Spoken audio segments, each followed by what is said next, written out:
transmitir nomás, dale un minuto, no importa que estemos transmitiendo que no haya sonido, digamos, y mientras tanto yo voy aceptando a los participantes. Así es, y comenzamos. Estamos listos. Ya. Esperemos un minuto. Ok. Ahora tú tienes que tener de nuevo Muchas gracias, Mauricio. Tienes que tener de nuevo el control. Sí, ahora exacto. Ahora hazme el host y te despreocupes. Yo Ya, sigo con el nomás de la resto, página. aceptando a los participantes. Salgo de la Bien. página. Ya, ahora ¿Sí? hacer anfitrión. Ya. Cambiar de anfitrión, hacer anfitrión. ¿Ahí estás de Bien. anfitrión o no? Ya, perfecto. Estamos listos, Marisol. Como te digo, danos un minuto para ir aceptando a los participantes y comenzamos. Yo te aviso. Ok. Ya, se resolvió, Marisol. Menos mal, oye.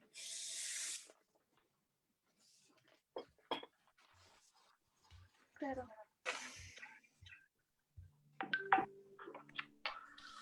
Hola. Hola, Fernando. Te saluda Mauricio Tenas. Hola, Fernando. Hola, Mauricio. Soy García por acá. Hola. Hola, Hola, Felipe. Marisol. ¿Cómo estás? Felipe, ¿cómo estás? Necesito preguntarles por otro lado, chiquillos, lo siguiente. Él tenía que haber venido a trabajar hoy día y no vino. ¿Pueden apagar los audios? El día viernes, Pablo, Esa no era una pregunta para hablaste nosotros. con él, No, parece que no. ven a conversar conmigo y él se fue. ¿A qué hora era eso? O sea, ya estaba yéndose. Rodrigo. O Sí, sea, yo los la estoy práctica, muteando uno a uno. No puedo alegar que él hizo abandono de su lugar de trabajo.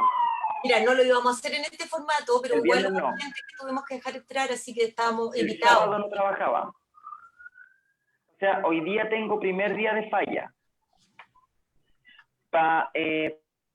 Ya, ahí sí. Perfecto. Y Pero podemos Fernando, comenzar, Marisol, cuando tú gustes. Ya, partimos nomás entonces. Mauricio. sí, comencemos. Ojo que Fernando está sin audio. Bueno, comencemos, estamos atrasados. Le damos la bienvenida a todos y todas. Agradecemos que estén con nosotros en el segundo debate impulsado por este proyecto de Universidad Abierta. Y quiero decir unas breves palabras como introducción. Hoy es 5 de octubre y en el calendario escolar a este día se le conoce como el Día de la Democracia.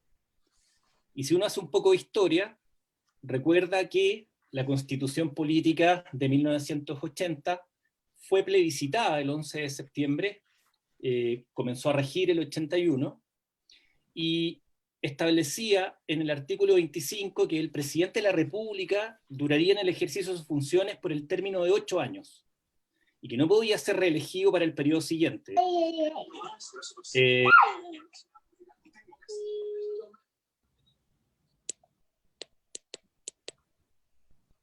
Mauricio, no se te escucha. Mauricio, reactiva. Ya, ¿se escucha ahora? Sí. Ahora sí. Ahora sí. Ok, continúo.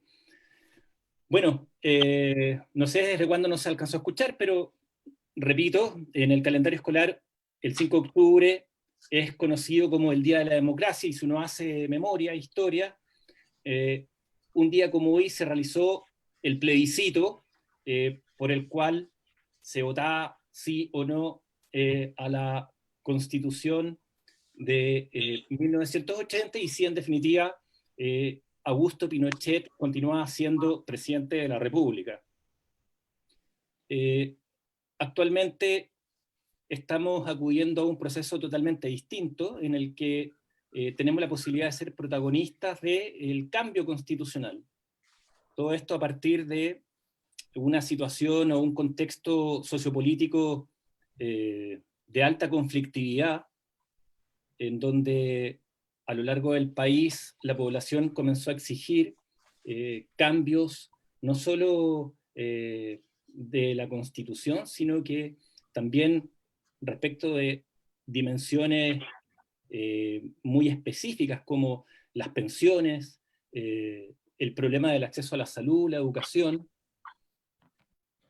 por lo que podemos considerar que tenemos hoy día la posibilidad de ser protagonistas y partícipes de, desde la ciudadanía, de un cambio de constitución política y también pronunciarnos respecto de qué tipo de modelo de sociedad queremos construir para el futuro. No es un tema sencillo, hay distintas posiciones al respecto, por lo que hemos considerado importante abrirnos al debate y a la reflexión y conocer la opinión de tanto intelectuales como de líderes políticos. Este vendría a ser la segunda reunión o conversación sobre esta materia. La primera la sostuvimos con Marcelo Díaz, diputado de la República, y Valentina Verbal, filósofa, investigadora y también militante de Evópoli.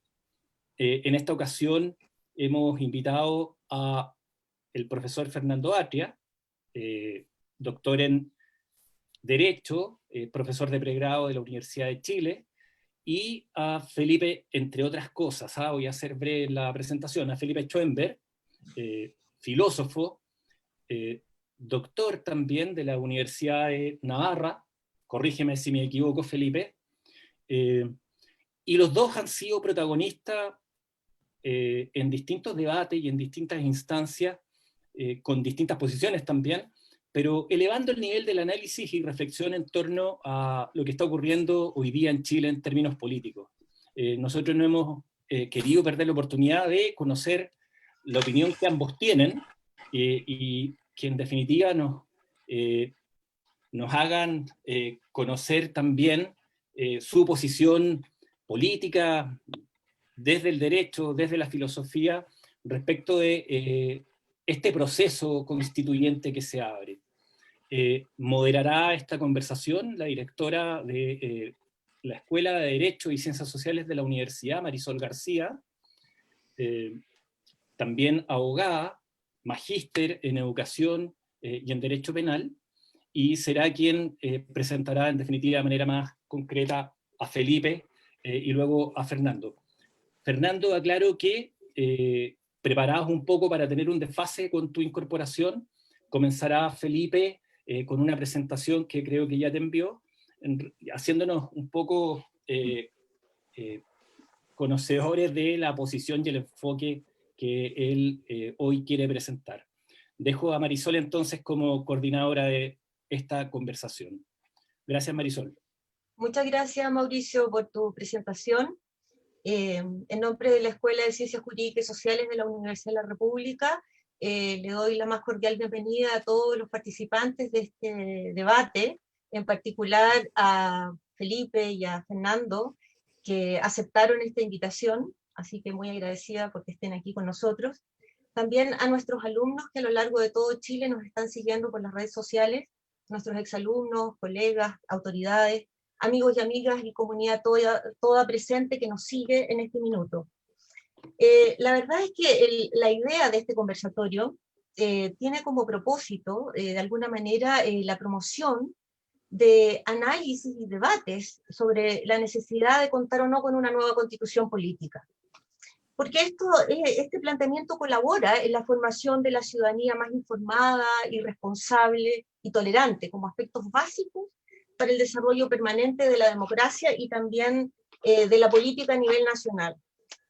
Como la Universidad de la República es una universidad laica, pluralista y tolerante, se sustenta en principios éticos que propician la libertad, el respeto por la dignidad humana y valores republicanos.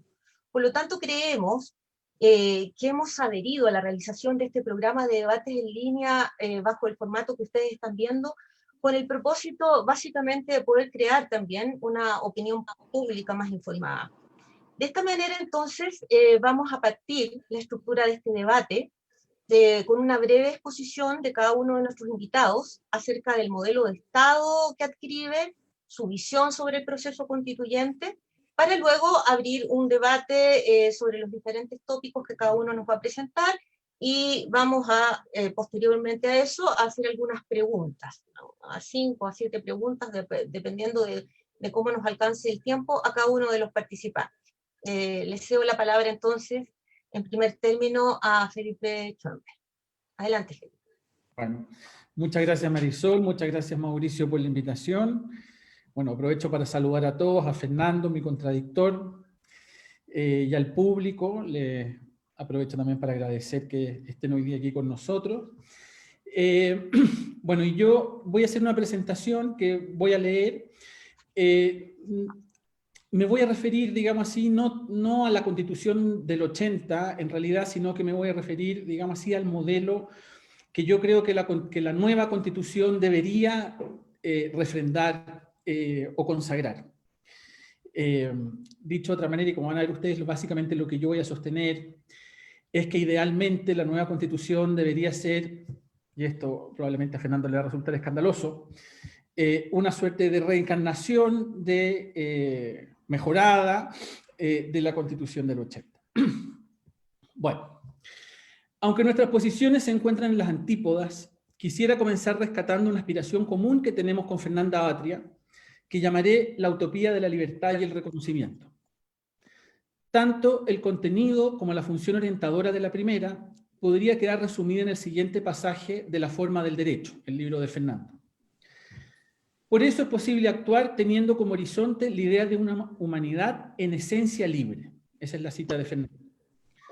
La segunda, la utopía del reconocimiento, creo que puede quedar resumida en este pasaje. Y si lo político es el espacio que surge cuando se reconoce al otro como igual, la política propiamente tal excluye la manipulación. Podrá resultar sorprendente a más de alguien que yo quiera rescatar aquí precisamente las dos aspiraciones principales de Fernando Atria, sobre todo cuando ese rescate tiene por finalidad, en último término, reivindicar el modelo del Estado subsidiario hoy tan denostado. Confío, sin embargo, que esa sorpresa, si acaso existe, se disipará rápidamente, pues ella arranca en último término, no arranca en último término, más que en un serio malentendido acerca de lo que es el liberalismo y el Estado subsidiario. Y aquí empiezan mis diferencias con Fernando. Él defiende otro modelo porque cree que lo que él llama neoliberalismo nos condena a mantener relaciones meramente instrumentales entre nosotros. Nos condena en los hechos a establecer dos clases de ciudadanos, unos de primera y otros de segunda clase, y por último nos condena a escatimarnos todo lo posible el reconocimiento mutuo. Bajo el neoliberalismo viviríamos presa de distintos tipos de patología, todas las cuales en último término creo pueden resumirse desde la perspectiva de Fernando en la respuesta que da Caín a Yahvé después de matar a Abel, ¿cierto? Cuando Yahvé le pregunta ¿dónde está tu hermano?, Caín le responde ¿soy yo acaso el guardián de mi hermano? Obviaré aquí el contenido del sustantivo neoliberalismo. Atria cree que ese contenido es, en todos los diversos autores que se pueden llamar neoliberales, hobbesiano, es decir, una forma muy elaborada de egoísmo universal. Por mi parte, solo puedo decir que no creo que ese hobbesianismo, que es el blanco de las críticas de Atria, ofrezca la mejor versión del neoliberalismo, ni mucho menos. Por de pronto, renuncio solemnemente a ese hobbesianismo. Del mismo modo renuncio, pues no lo necesito en absoluto, al darwinismo que Fernando considera la base antropológica natural del neoliberalismo. Por mi parte, renuncio a él porque, como Atria, me parece mala como filosofía. Añado además que me parece claro que la psicología evolutiva neodarwinista ha servido para justificar ideológicamente ciertos discursos sexistas y heteropatriarcales, y también ciertas visiones particularmente pobres de la economía. Yo te digo cómo. Ya, ahí dice. Todo esto, sin embargo, no debiera resultar extraño. Como el mismo Atria sabe, las ideas y teorías sufren procesos de simplificación y degradación al ser empleadas en la discusión pública. Es un proceso análogo al que los juristas llaman vulgarización del derecho. Por tanto, habiendo despejado ya estos eventuales malentendidos, permítaseme resumir muy apretadamente mis diferencias con Fernando en dos puntos. Por una parte, a diferencia suya, yo creo que el mercado tiene una función insustituible como instancia de expresión de la libertad. Esta diferencia con él podría expresarse tal vez diciendo que yo soy más optimista por lo que concierne al potencial emancipador del mercado. Por otra, no creo que pueda arribarse a una sociedad política donde no existan patologías, donde el reconocimiento recíproco sea total y, en definitiva, podamos suprimir el mal político del mundo. Dicho de otro modo, yo soy más pesimista que Fernando por lo que a las posibilidades emancipadoras de la política se refiere. Me referiré ahora brevemente a cada uno de estos dos puntos y voy a ponerlos en conexión con el problema del modelo. Primero, por lo que toca al mercado. Dicho muy simplificadamente acá, bueno, obviamente en honor al tiempo voy a tener que hacer muchas simplificaciones, yo espero que Fernando me las sepa perdonar. El mercado es el resultado de la aplicación de ciertas instituciones, la propiedad y el contrato. Más específicamente, es el mecanismo de asignación de bienes que resulta de los intercambios libres que celebran las personas. Fernando tiene una postura ambivalente ante el mercado. Desde una perspectiva económica, le parece que el mercado no es más que una forma de instrumentalización mutua. Desde un punto de vista jurídico, sin embargo, admite que el contrato anuncia o envuelve o anticipa una forma de reconocimiento mutuo. Es una forma de reconocimiento muy imperfecta, en su opinión, ¿cierto?, dadas las condiciones bajo las cuales vivimos. Por eso, en resumen, en una sociedad capitalista, esas son las condiciones bajo las cuales vivimos, ¿cierto?, tendremos individuos que se escamotean todo lo que pueden los bienes que necesitan. Ese ejercicio de consecución del propio interés se realiza dentro de la ley, de modo que puede ser descrito como la consecución del propio provecho, incluso con perjuicio del prójimo, dentro de los márgenes previstos por la ley. Por eso él dice, esta es una cita de él, ¿cierto? En el mercado los individuos tienen en principio libertad para causar a los demás cualquier perjuicio que no viole sus derechos.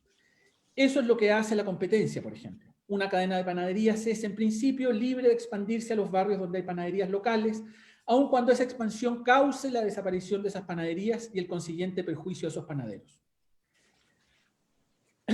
Esa descripción de la libertad contractual me parece errónea, y aquí empiezan mis diferencias con Fernando.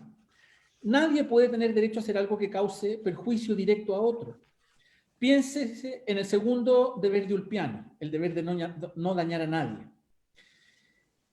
Esta descripción de la libertad contractual es análoga a la que hace Fernando, es análoga a la descripción de la libertad de expresión a partir del derecho a ofender. No existe un derecho a ofender, aun cuando, por otra parte, las opiniones de alguien puedan resultar ofensivas para otras personas. La ofensa puede ser un accidente de una opinión, pero de eso no se sigue que la libertad de expresión consiste en el derecho a ofender, ni tampoco en el derecho a ofender, perdón. Ni que la ofensa de alguna manera sea esencial al ejercicio de ese derecho. Por mi parte, y en el mejor espíritu neoliberal, prefiero decir que todas las personas son libres de adquirir bienes y cerrar los tratos que prefieran, mientras con ellos no perjudiquen a terceros. El mercado no es un juego de suma cero, en el que lo que consigue uno lo gana otro. Y si ese fuese el caso, difícilmente podría arribarse a una justificación universal de sus principios, es decir, una justificación que pudieran admitir todos, o dicho en términos de Atria, que sea transparente a todos los ciudadanos. La justificación del mercado no descansa en el egoísmo, sino en principios universales, aun cuando, por otra parte, las personas que interactúan en el mercado obren de modo egoísta o codicioso. Pero ocurre acá lo mismo con el matrimonio. El matrimonio no descansa en la violencia intrafamiliar, aun cuando de hecho exista la violencia intrafamiliar.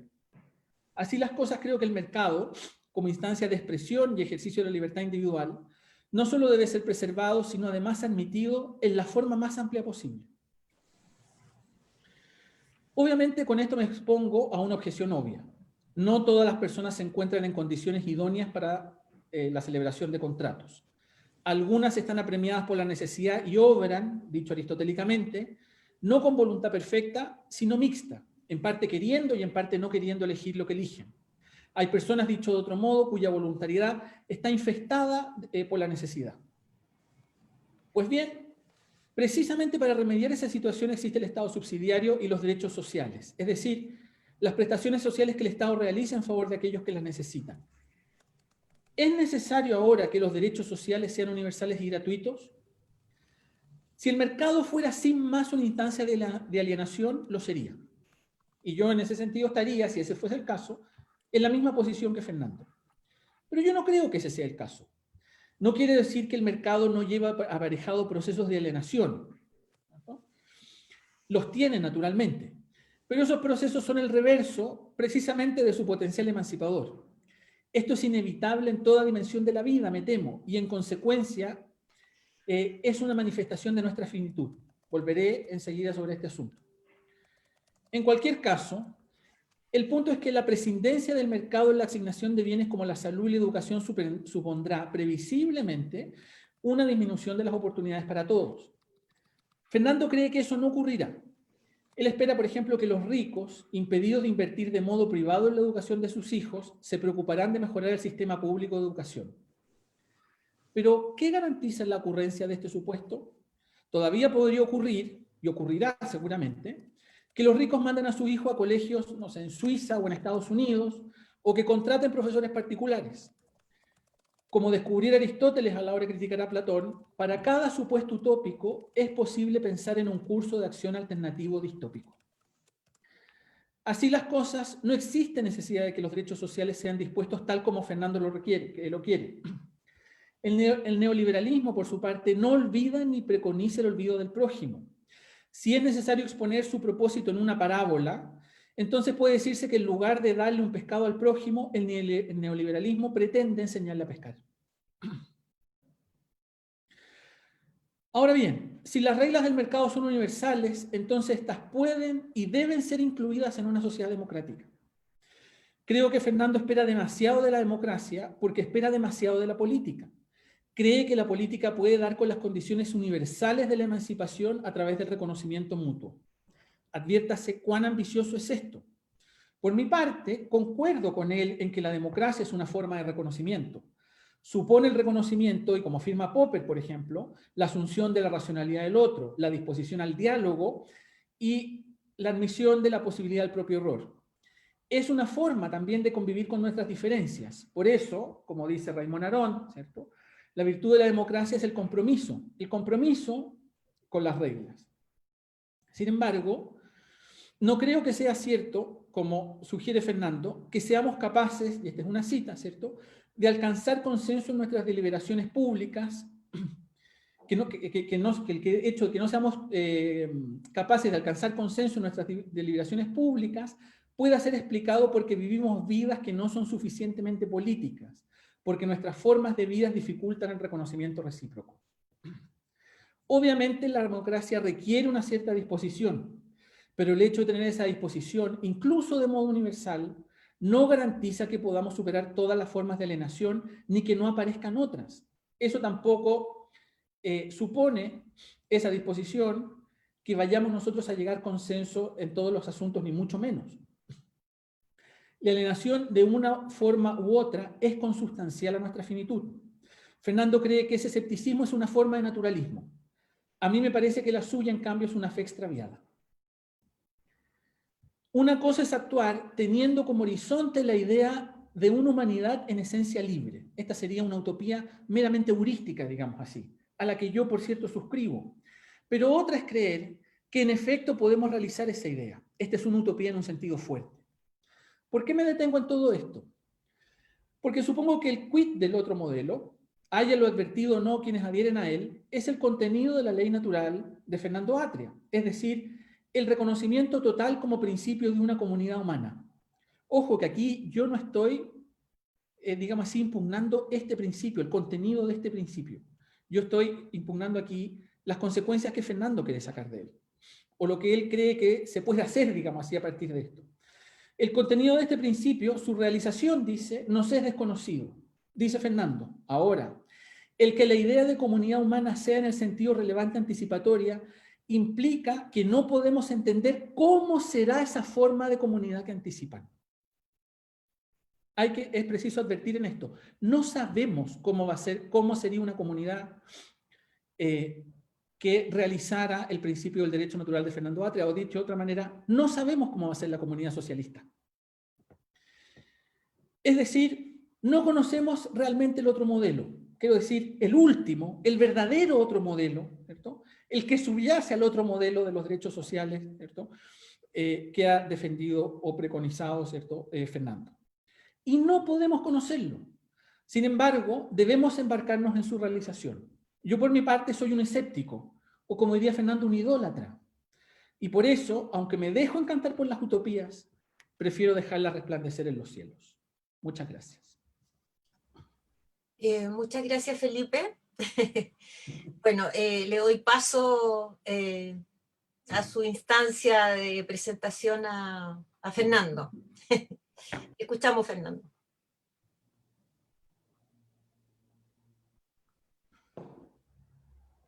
Fernando, está sin audio. Sí, gracias, decía. Quiero primero agradecer a Felipe su comentario. En mi experiencia no es fácil escuchar, sobre todo viniendo desde sectores, ¿cómo lo diría yo?, a mi derecha, críticas que den en el clavo en el sentido no de que sean correctas, yo no creo que lo sea, pero sí que creen espacios de conversación. En mi experiencia hay mucho caricaturización, mucha distorsión, etcétera, y no es el caso de Felipe, por lo tanto eso yo lo aprecio especialmente. Ahora, debo decir que yo pensaba que íbamos a discutir sobre el proceso constituyente. Entonces yo estaba listo para dar mi opinión sobre el artículo 135 de la ley 21.200 y si los tratados internacionales y la sentencia de ejecutorial. Y entonces quiero decir algo sobre eso, pero no quiero cometer la grosería de no referirme a las cuestiones que ha estado diciendo Felipe, porque además son cuestiones importantes. Así que voy a referirme en respuesta a algunas cuestiones de Felipe y decir algo sobre el otro modelo y después un par de cosas sobre vincular eso al proceso constituyente. Felipe comienza manifestándose de acuerdo con un par de afirmaciones ciertamente importantes o ideas que yo he expresado. Y a mí no me queda claro cuál es el contenido del acuerdo que él manifiesta. Porque él está de acuerdo con que es posible actuar teniendo como horizonte la idea de una humanidad en esencia libre. Y yo les pido que ustedes atiendan a la frase. Es actuar teniendo como horizonte la idea de una humanidad en esencia libre. Yo creo que es muy importante, por lo menos en lo que a mí respecta, entender qué consecuencias políticas tiene esto. Es decir, qué consecuencias tiene esto más allá de la academia. Es decir,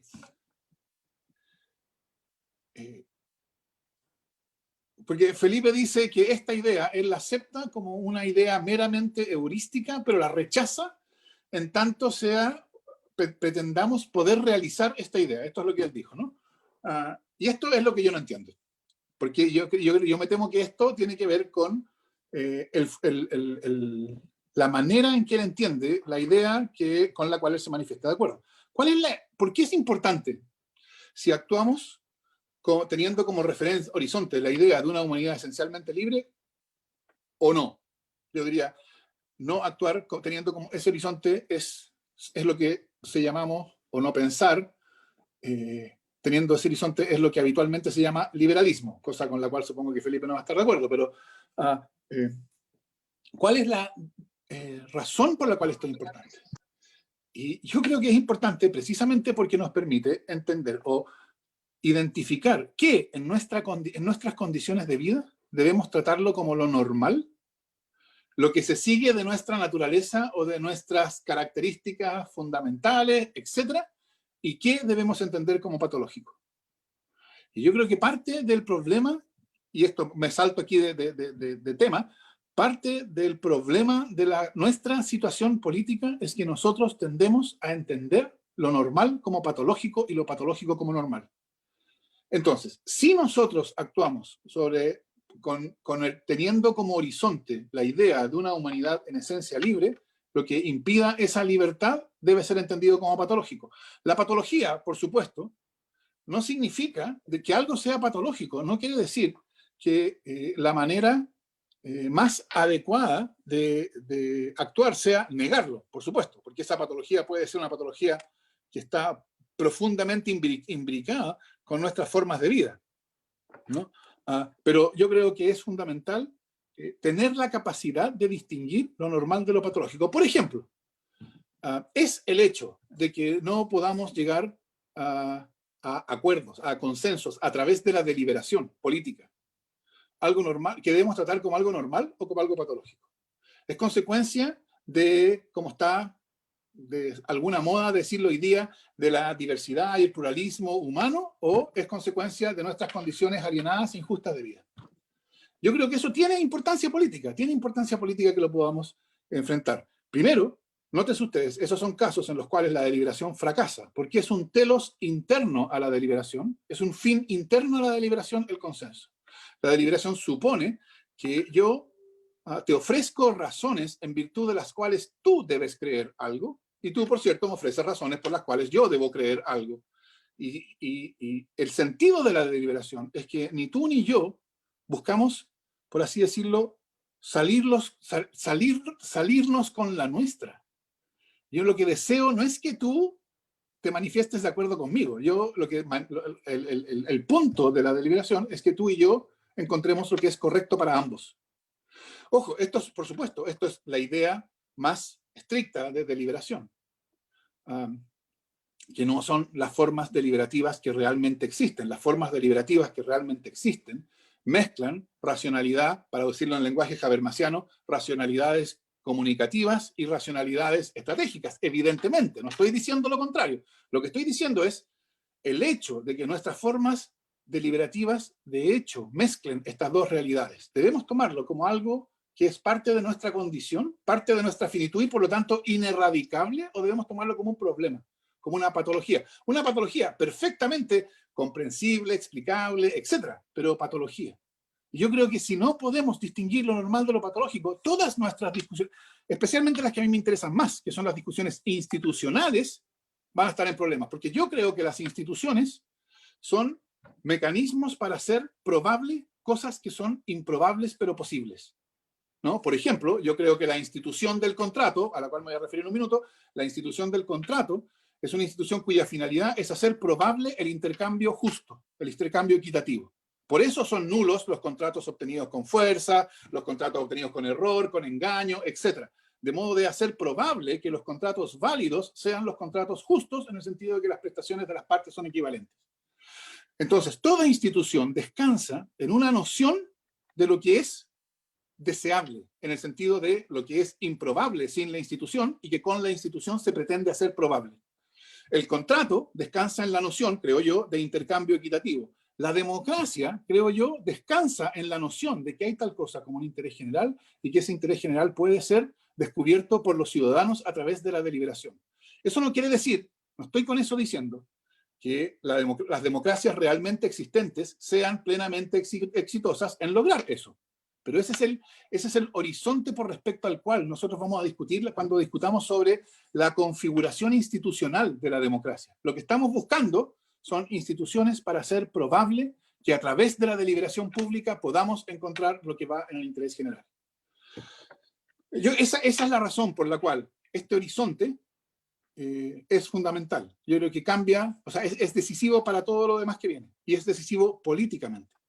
Porque si renunciamos a ese horizonte, cosa que yo creo que Felipe lo hace, porque a pesar de que al principio se manifiesta de acuerdo, después dice que no hay que actuar con la pretensión de realizar estas ideas, o sea, no hay que intentar acercarse a ese horizonte de una humanidad en esencia libre.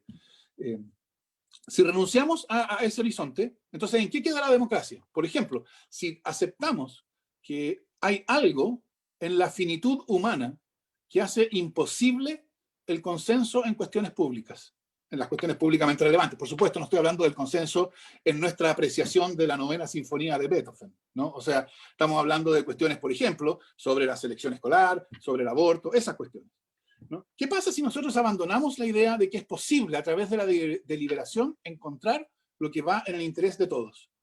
Bueno, tendremos que entender la democracia, ven ustedes, de una manera radicalmente distinta. Vamos a tener que decir, la democracia se trata de buscar la voluntad de la mayoría, ¿no? Se trata de sumar preferencias de modo de tener la mayor cantidad de gente satisfecha. Pero esas preferencias siguen siendo preferencias individuales sobre intereses particulares. Y lo que hacemos simplemente es sumarlo. Entonces, en una comprensión, el sentido de la democracia, lo que las instituciones democráticas necesitan hacer probable es que a través de la deliberación podamos identificar lo que va en el interés general. En la otra explicación, que yo diría es la que corresponde al liberalismo, y a su neoversión, desde luego, como pretender que a través de la deliberación podemos encontrar lo que va en el interés general es falso, contrario a la idea de finitud humana, etc., entonces tenemos que aceptar algo como lógica de la democracia, como finalidad de la democracia, una cuestión muy distinta, que es simplemente sumar las preferencias individuales. Y por supuesto, es que yo creo que uno no puede exagerar las consecuencias que se siguen de esto, porque si la ley es la suma de preferencias individuales, entonces una decisión legislativa es una imposición tan clara como cualquier otra imposición. Es un grupo, es un interés particular que se afirma en contra de otros. Y yo creo que esa comprensión de la ley, que hoy día, creo yo, bajo la Constitución que vivimos, la damos por sentada, y por eso toda la desconfianza actual con la ley, ¿no? Hoy día, por ejemplo, ustedes lo habrán escuchado, se dice, oh, es que la hoja en blanco puede llevar a que muchas cosas queden fuera de la Constitución, y eso, horror de horrores, quiere decir que van a quedar entregados a la ley. Pero se dice como si quedar entregados a la ley fuera que queden entregados al poder totalmente arbitrario de lo que se llama hoy día mayorías circunstanciales. Esa es una ruptura radical con la tradición democrática. La tradición democrática siempre vio en la ley la garantía principal del ciudadano. La garantía principal es que los derechos fundamentales solo pueden ser limitados por la ley. Eso no quiere decir los derechos fundamentales están entregados a las mayorías circunstanciales y su arbitrariedad. No, al contrario, eso quiere decir que sea el principio de legalidad es la garantía del ciudadano. Pero hoy día, el punto donde nos deja la Constitución del 80, 30 años después, es un punto de radical desconfianza de la ley. Y eso creo yo, por supuesto, uno puede expresarlo de maneras más académicamente articuladas o menos. Yo creo que en su sentido más profundo tiene que ver con esta cuestión fundamental. ¿Cuál es el sentido de la deliberación pública, etcétera? Otra cosa que me gustaría comentar respecto a lo que dice Felipe es esta diferencia que él tiene respecto del mercado. Mi frase que él cita es, en el mercado los individuos tienen el principio de libertad para causar a los demás cualquier perjuicio que no viola sus derechos. Yo creo que, la verdad es que cuando yo escribo esto, yo escribo algo que yo creo que es totalmente obvio, ¿no? Y lo explico ahí, ¿no? La competencia supone que yo puedo causar perjuicio. Por supuesto, por supuesto. Uno puede definir perjuicios como aquello que el otro tiene derecho a que no se le cause. Y en ese sentido, las partes no pueden causarse perjuicios, por cierto. Pero yo estoy pensando perjuicio en un sentido puramente económico. Las partes están validadas para afectar los intereses de otro, en perjuicio de esos otros, en la medida en que eso no sea ilícito. Y por eso, de nuevo, ¿qué significación política tiene esto? Bueno, yo creo que tiene una significación política muy clara. En realidad una significación política y de realismo. A mediados del siglo XX, Karl Polanyi escribió un notable libro que se llama La Gran Transformación, en que él advertía de lo que él llamaba 3 mercancías ficticias, que son el trabajo, la tierra, el dinero. Él decía, estas 3 mercancías no pueden, estas 3 cosas no pueden ser tratadas como mercancías, porque en la medida en que se tratan como mercancías, el mercado por así decirlo, se desboca, ¿no? Y se destruye a sí mismo, destruye sus propias condiciones. ¿Por qué? Porque el mercado no tiene contención, o el mercado bajo el capitalismo no tiene nada interno que lo contenga, precisamente por esto. Y yo creo que lo que yo llamaría neoliberalismo es esa fase del capitalismo en que el mercado perdió o dejó de estar sujeto a restricciones externas que venían fundamentalmente de la política. El estado de bienestar europeo es eso, es la política fijándole límites a lo que se puede comodificar. El trabajo no es una mercancía y por eso negociación colectiva. El dinero no es una mercancía y por eso políticas keynesianas, etc. Pero la crisis del estado de bienestar lo que significó fue la pérdida de la capacidad de la política de poner límites al mercado. Y entonces el mercado comenzó a comodificar de modo cada vez más radical estas 3 mercancías ficticias. El trabajo, la tierra y el dinero. Y vean ustedes dónde estamos. En términos de comodificación de la tierra, la comodificación de la tierra amenaza la subsistencia del género humano, nada menos.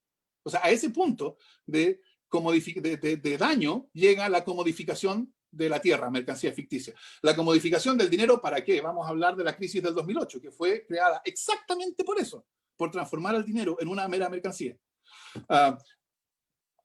Y la comodificación del trabajo llega a la precarización laboral.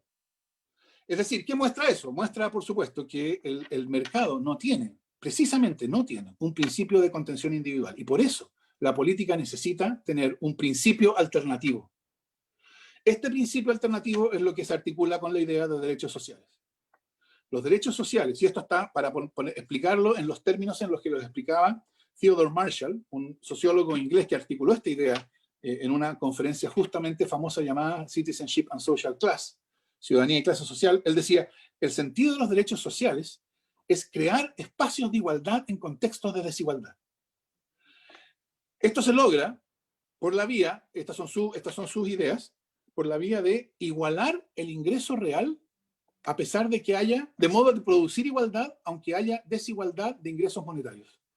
¿Cuál es la idea? Un sistema de salud, por ejemplo, que no funciona con una lógica de mercado, sino que funciona con una lógica de necesidad, de acuerdo a protocolos públicamente fijados. Entonces, todo el que tiene necesidad, o en las condiciones que esos protocolos fijan, la necesidad es el criterio de distribución.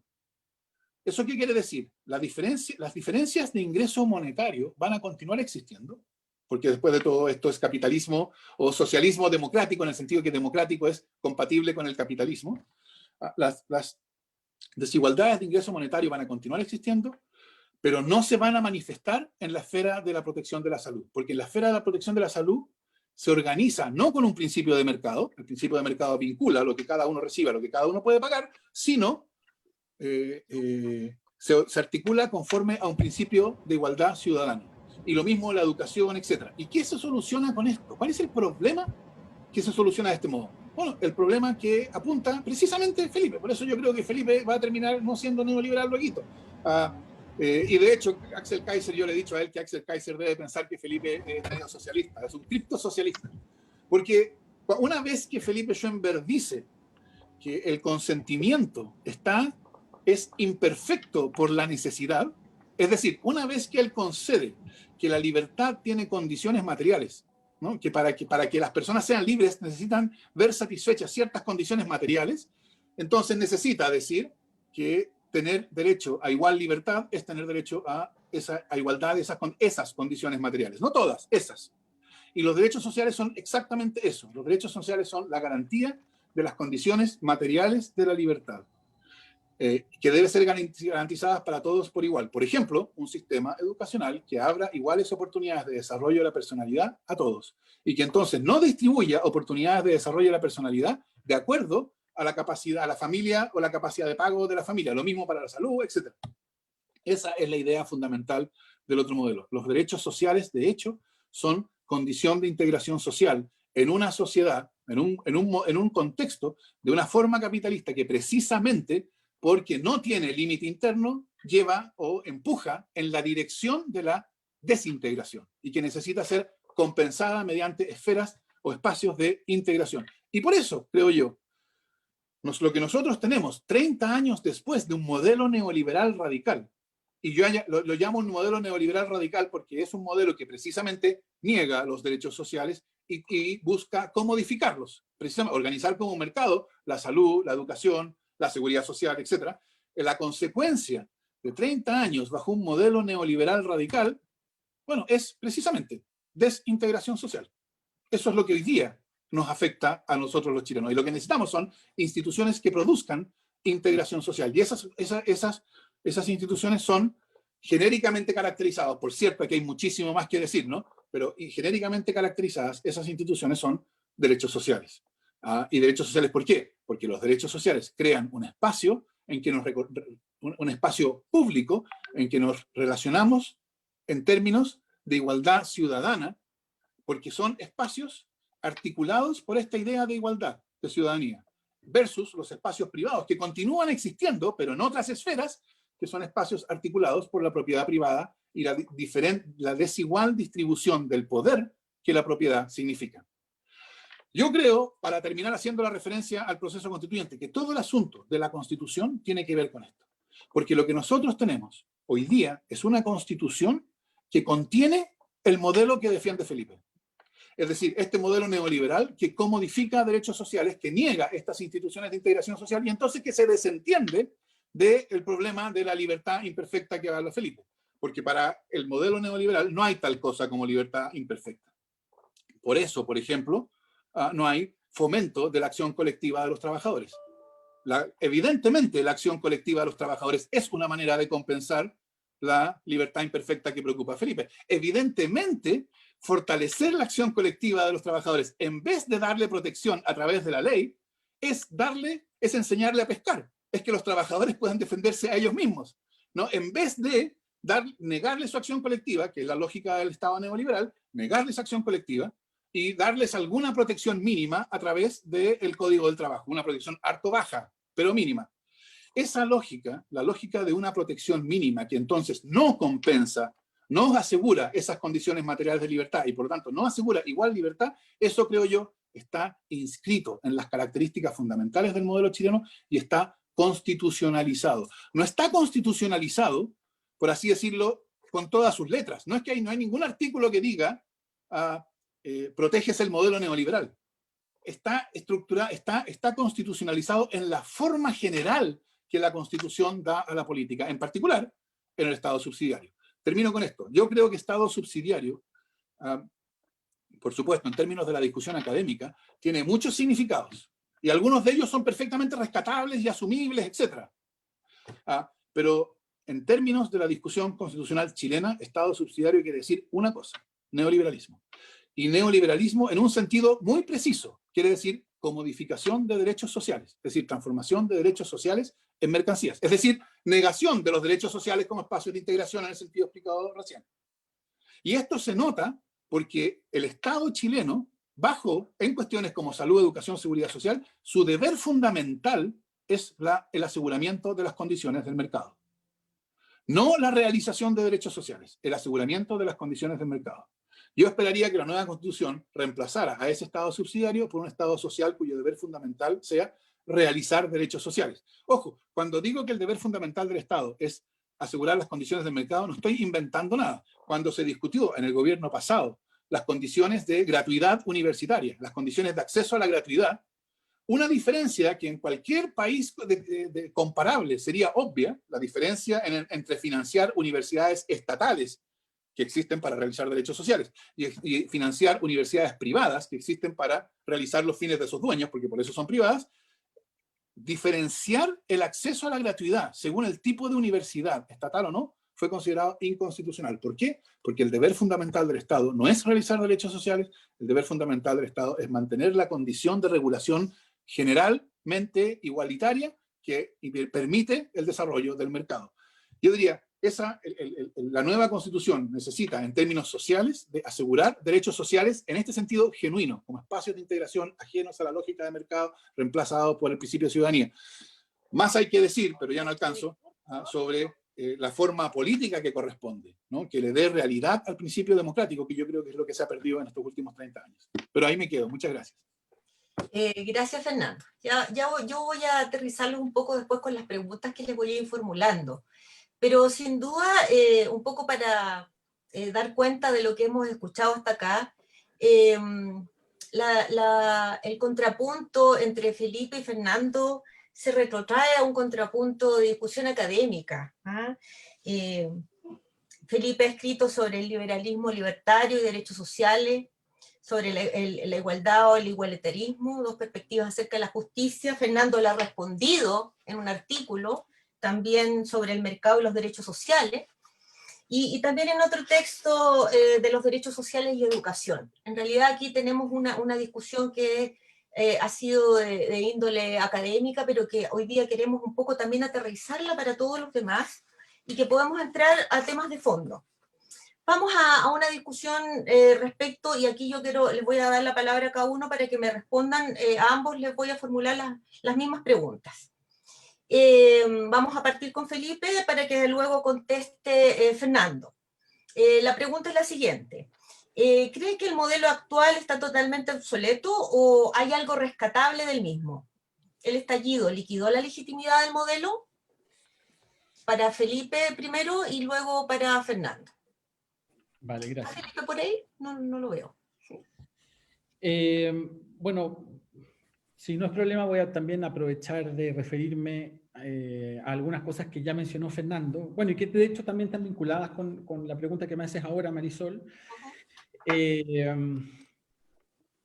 Porque, claro, en el fondo si me preguntas si es que el modelo está obsoleto, y evidentemente yo estoy defendiendo el modelo, eso significa que yo creo que el modelo no está obsoleto, que de hecho yo creo que el modelo aún da de sí, digamos. Eso tiene que ver también con que, digamos así, yo no me identifico con algunas de las objeciones que me hace Fernando con respecto a la descripción del neoliberalismo o de lo que él dice, por ejemplo, de mi propia postura. Cuando yo digo que yo creo efectivamente que lo que llamé en mi presentación la utopía de la libertad y la utopía del reconocimiento son utopías heurísticas, digamos así, principios que debieran guiar nuestra acción política, eso no quiere decir que yo crea que sean simplemente verdad en abstracto y que no tenemos que hacer nada para realizarlo.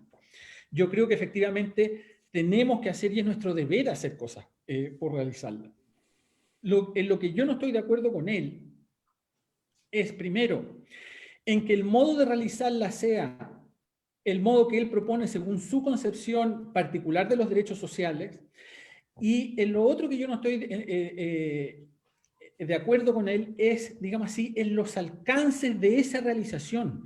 Yo creo que esa realización, para decirlo con la metáfora kantiana, ¿cierto?, es una realización asintótica, es decir, no acaba nunca. Él, en cambio, bueno, me sabrá perdonar si es que lo estoy malinterpretando, ¿cierto?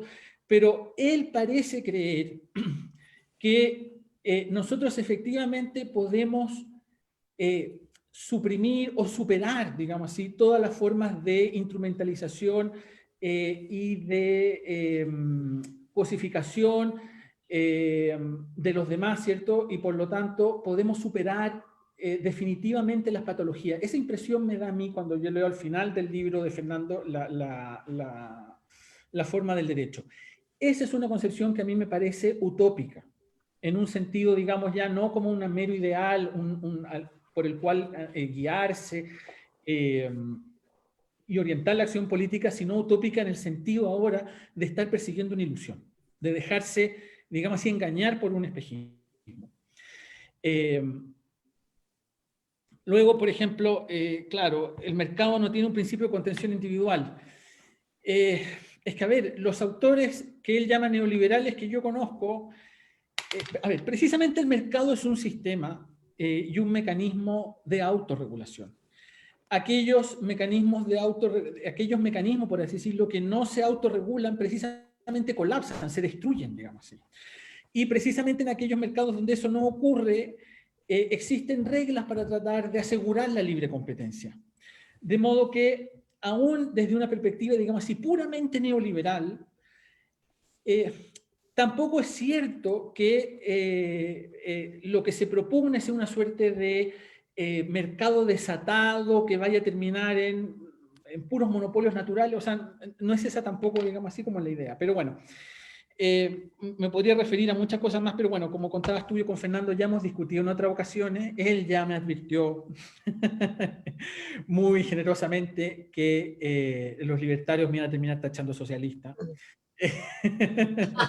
Sí. Pero bueno, es un riesgo que, pero a ver, es un riesgo que se corre naturalmente desde el momento, un riesgo entre comillas, del momento en que se corre desde el momento en que se admiten que la libertad tiene condiciones materiales de ejercicio, pero es que eso es evidente. Y es más, yo ni siquiera dije que, por ejemplo, no debieran existir sindicatos. Obviamente hay distintos modos de suplir, por así decirlo, la libertad disminuida de aquellos que padecen necesidad o que están en situación de desventaja. Y ciertamente, por ejemplo, la existencia de sindicatos es una de ellas.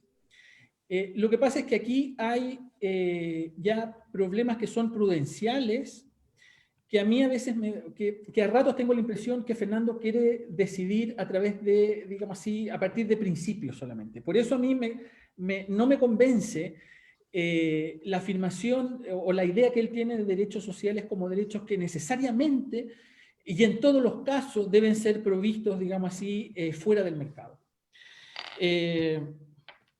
Bueno, pero en fin, ese tipo de cosas supongo tenemos un texto pendiente, así que aprovecho de recordarle aquí a Fernando ahora públicamente que porque me ha tramitado con el asunto, aprovecho ahora de acusarlo públicamente. Bueno, pero volviendo a la pregunta que me hiciste, porque bueno, yo creo que obviamente hay un cansancio, por así decirlo, del modelo, y eso es inevitable. Por una parte, por la cantidad de años, por así decirlo, que ya tiene el modelo, y evidentemente los problemas sociales, asociados a su funcionamiento van a crear descontento hacia él. Por otra parte, un modelo neoliberal, digamos así, evidentemente es un modelo que resulta para la gente y para la ciudadanía, con el que resulta difícil identificarse. Si yo sé eso, por ejemplo, autores como Hayek se dan cuenta de eso, de que un sistema de mercado es un sistema difícil de entender, que impersonal, en el que la gente no se, o tiene grandes riesgos, corre grandes riesgos de no identificarse con los resultados del mismo, bueno, en fin. Entonces, evidentemente en un sistema así va a haber descontento, sobre todo cuando, por ejemplo, el crecimiento económico ya no es el crecimiento de años anteriores.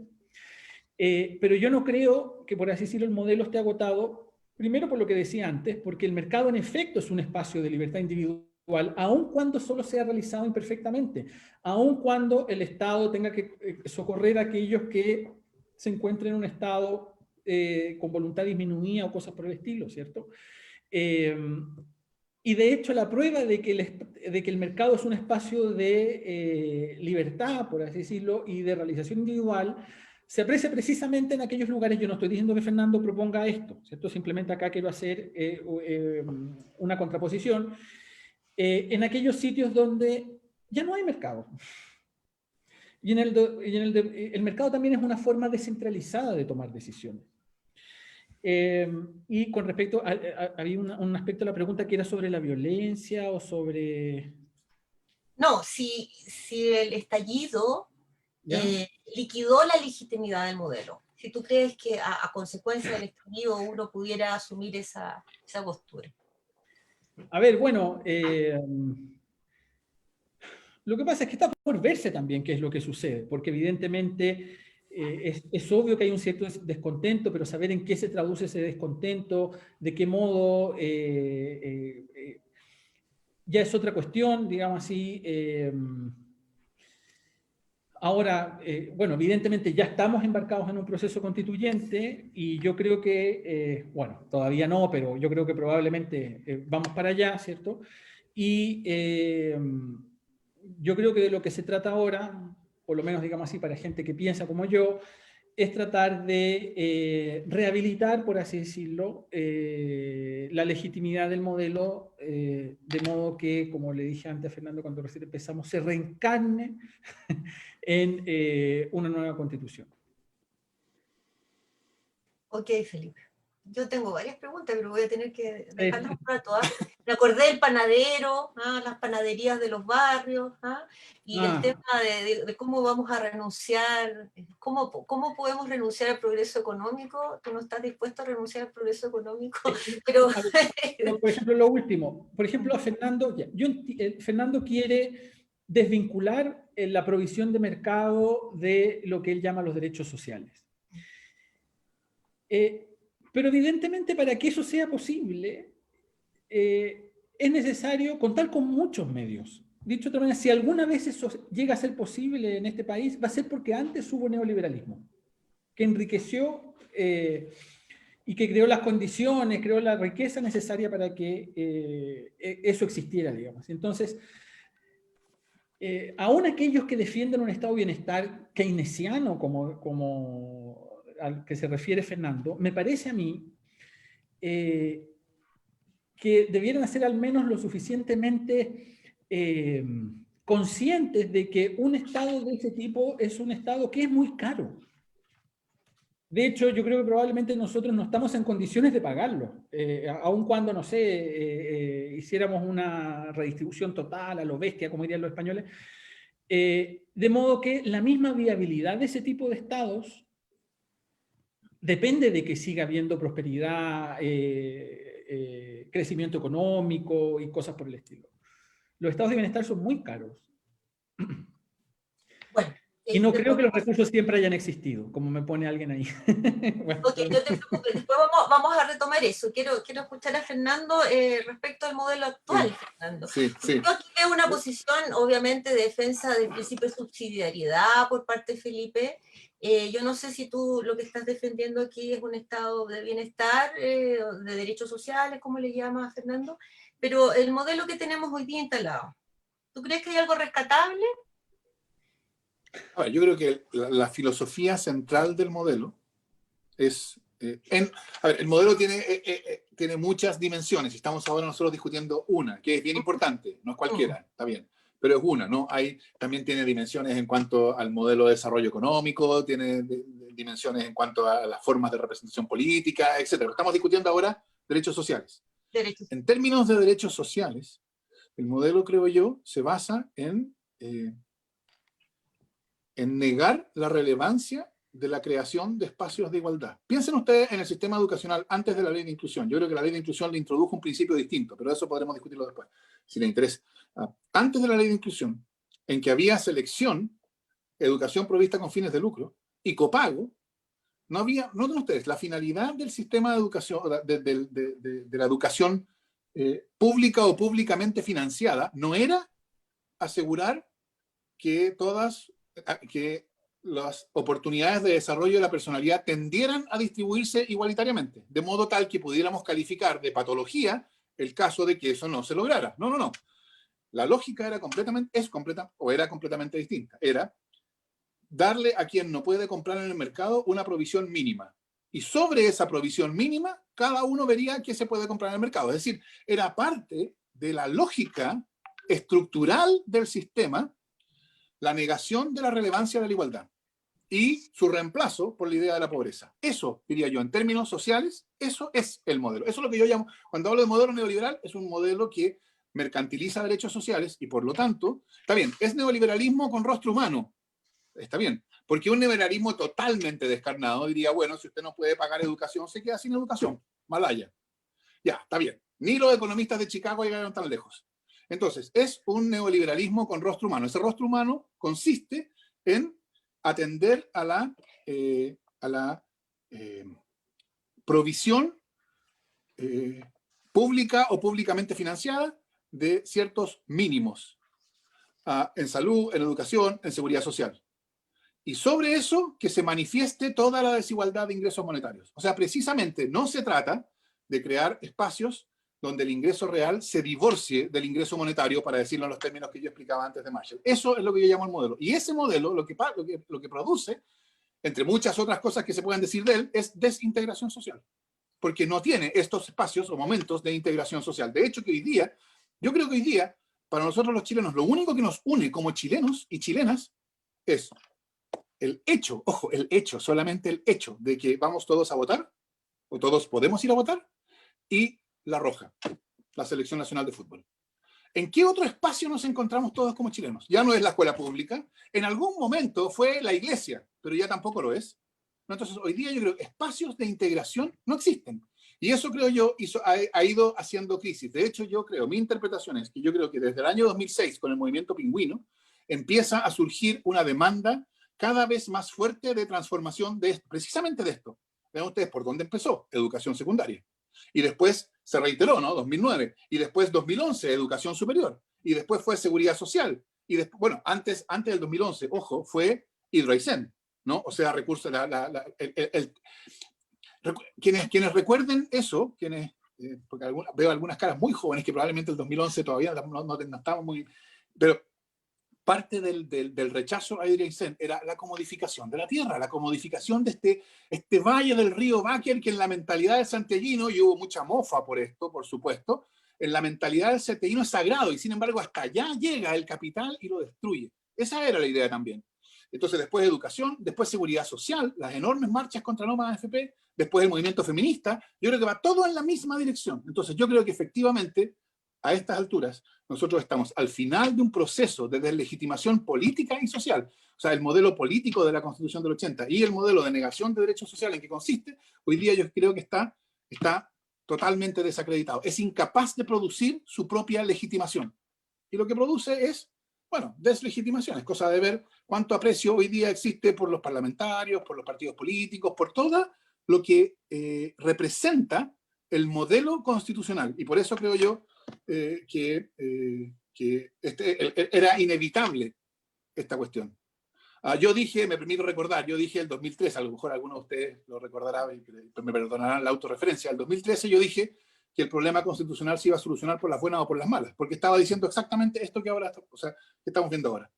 Podría haber sido dicho de otra manera, lo podría haber dicho, el problema constitucional se va a solucionar antes o después de que estalle. Se intentó solucionar antes de que estallara, la última oportunidad fue el proceso constituyente de Bachelet, eso fracasó por múltiples razones, y entonces estábamos obligados a esperar a que estallara para solucionarlo, y eso es lo que espero yo que podamos hacer con el proceso constituyente que empieza el 25 de octubre. Una cuestión mínima a las otras observaciones de Felipe sobre la otra discusión. A mí me llama la atención que Felipe me acuse primero de abogar por un socialismo que no conocemos porque solo se develará en su momento, y ahora me acusa porque yo creo en una versión de los derechos sociales que podrían realizarse plenamente en un día y ya, que en cambio él cree que la realización es una cuestión constante que no se va a acabar nunca. Eso es exactamente lo que yo estoy diciendo, es una realización constante, no se acaba nunca, y por lo tanto lo que uno necesita no es tener una descripción completa del punto de llegada, porque la descripción del punto de llegada o el punto de llegada se va redefiniendo a medida que uno avanza. Lo que uno necesita es un criterio que sirva como una brújula, es decir, que le permita a uno saber en qué dirección se está moviendo, para poder distinguir, que yo creo que fue el gran problema de la concertación, poder distinguir cuando se mueve en la dirección correcta de cuando se mueve en la dirección incorrecta. Yo creo que la idea de derechos sociales o la idea de socialismo que yo defendí a partir de ella cumple esa función, la de una brújula, y la brújula no describe el punto de llegada, ese es todo el punto. La brújula solamente me sirve para saber si me estoy moviendo en la dirección correcta o incorrecta. Eso es lo que necesitamos. Fernando, ahí tú te refieres un poco, o sea, lo que tú te estás refiriendo de nuevo es a la progresión marshalliana a la que tú haces mención en tu libro, que en definitiva que dices que a Felipe le falta un paso nomás, ¿ah? Y que llegó hasta ahí, y le faltó llegar al final, ¿no? Al paso. Bueno, por eso se paró enfrente a lo que él ve como un precipicio y hizo así como... Claro, la teoría de Marshall quedó estancado. Pero a propósito de esto y de los derechos sociales, ¿cuáles son los derechos sociales que tú integrarías o que a tu juicio deberían estar consagrados en la nueva Constitución? La pregunta es para los dos. ¿Qué derechos sociales deben estar sí o sí en la nueva Constitución? Démoslo vuelta ahora para que Felipe pueda responderme. Porque si va parte del siempre primero es unfair. Así aprovecho de decir que tiene razón Felipe. Tenemos un texto conjunto que está cocinándose, que él, por cierto, como buen liberal, respetuoso de sus contratos, ha producido su parte y que yo estoy en deuda, lo reconozco. Buen socialista. Bueno, tenemos también un proceso constituyente en curso, o sea, eso lo abogo por mi parte. Sí, sí. Felipe, ¿qué derechos sociales deberían ir en...? Vale, bueno, sí, después ya dejaremos para otro el resto de la discusión, porque si no, no vamos a estar aquí hasta las 7 de la tarde. Está muy interesante, que los he seguido. A ver, pero qué sé yo, el derecho a la educación, a ver, lo que pasa es que la Constitución actual tiene derechos sociales, no los tiene del modo en que Fernando quiere que estén, pero no es el caso, digamos así, de que en nuestra Constitución no existan derechos sociales y que la subsidiariedad se limite a una subsidiariedad meramente negativa o cosas por el estilo. De hecho, por ejemplo, el sistema de educación público en Chile, digamos así, existe desde antes de que se introdujera la gratuidad en Chile, en el gobierno anterior de la presidenta Bachelet y cosas por el estilo. De modo que no es el caso que la Constitución del 80 no consagrara derechos sociales, no los consagra del modo en que Fernando quiere que estén consagrados, que es diferente. O sea, perdón, él se refiere a que no hay acceso, digamos, al recurso de protección, por ejemplo, en materia de educación. ¿Que no hay qué, perdón? Que no se puede interponer un recurso de protección cuando hay una afectación al derecho a educación, por ejemplo. Eso lo plantea Fernando en su momento. Ya, claro. Bueno, a ver, lo que pasa es que, ya, supongamos establecemos o se establece un recurso de protección en el caso de que alguien no tenga educación o no haya... Al final, digamos, si yo en una Constitución puedo consagrar ese tipo de cosas, pero si yo no tengo los medios para hacer efectivo ese derecho, al final eso se va a convertir simplemente en papel mojado, ¿me explico? O sea, esto obviamente no quiere decir que yo no quiero que no exista el derecho a la educación o que no sea efectivo el derecho a la educación. De hecho, yo creo que En Chile estábamos avanzando progresivamente hacia un estado de bienestar, y de hecho ni siquiera es el caso de que la derecha haya defendido un estado subsidiario en un sentido meramente negativo. De hecho, los programas presidenciales, qué sé yo, del presidente Piñera, también tenían medidas de apoyo a la clase media. Entonces, yo de hecho creo que estábamos en una progresión hacia un estado de bienestar. Ahora vamos a ver si luego con el correr del tiempo, y va a depender también, porque al final esto es así también, y la facticidad impone también sus limitaciones. Ahora eso también depende del PBI que tenga uno, digamos así, de la cantidad de medios disponibles para financiar ese tipo de cosas. Porque claro, en Argentina en teoría tienen un estado de bienestar, pero en Argentina tienen un 40 y tanto % de pobreza ya. De modo que, claro, que hayan bienes, derechos sociales, sí, naturalmente. Tal como ya existen en la Constitución de ahora, que existe derecho a la educación, a la salud, me parece muy bien, la seguridad social. Ahora, claro, el problema también es luego cómo realizamos ese tipo de derechos. Y yo creo que esa es una discusión que no se puede perder de vista, digamos. Ahí yo creo que ahí está el punto al que yo quiero llegar. Fernando, tu Sí, opinión al respecto. Yo no creo que lo que sea importante tratándose de derechos sociales sean recursos judiciales, ¿no? Precisamente porque yo creo que los derechos sociales son acerca de la organización de esferas como la educación, la salud, conforme a un principio de ciudadanía y no de mercado. Y eso no lo puede hacer un tribunal. Por cierto, eso no quiere decir que una vez que se crean esos espacios, o que en esos espacios hay regulaciones que dan derechos individuales que pueden ser reclamados judicialmente. Estoy pensando en las mujeres que hace 10 o 15 años todavía tenían que ir a tribunales a impugnar las decisiones de sus establecimientos que las expulsaban cuando en tercero o cuarto medio se embarazaban. Eso, por cierto, o sea, yo creo que eso, por cierto, ¿quién podría decir que ese derecho no es judicialmente ejecutable?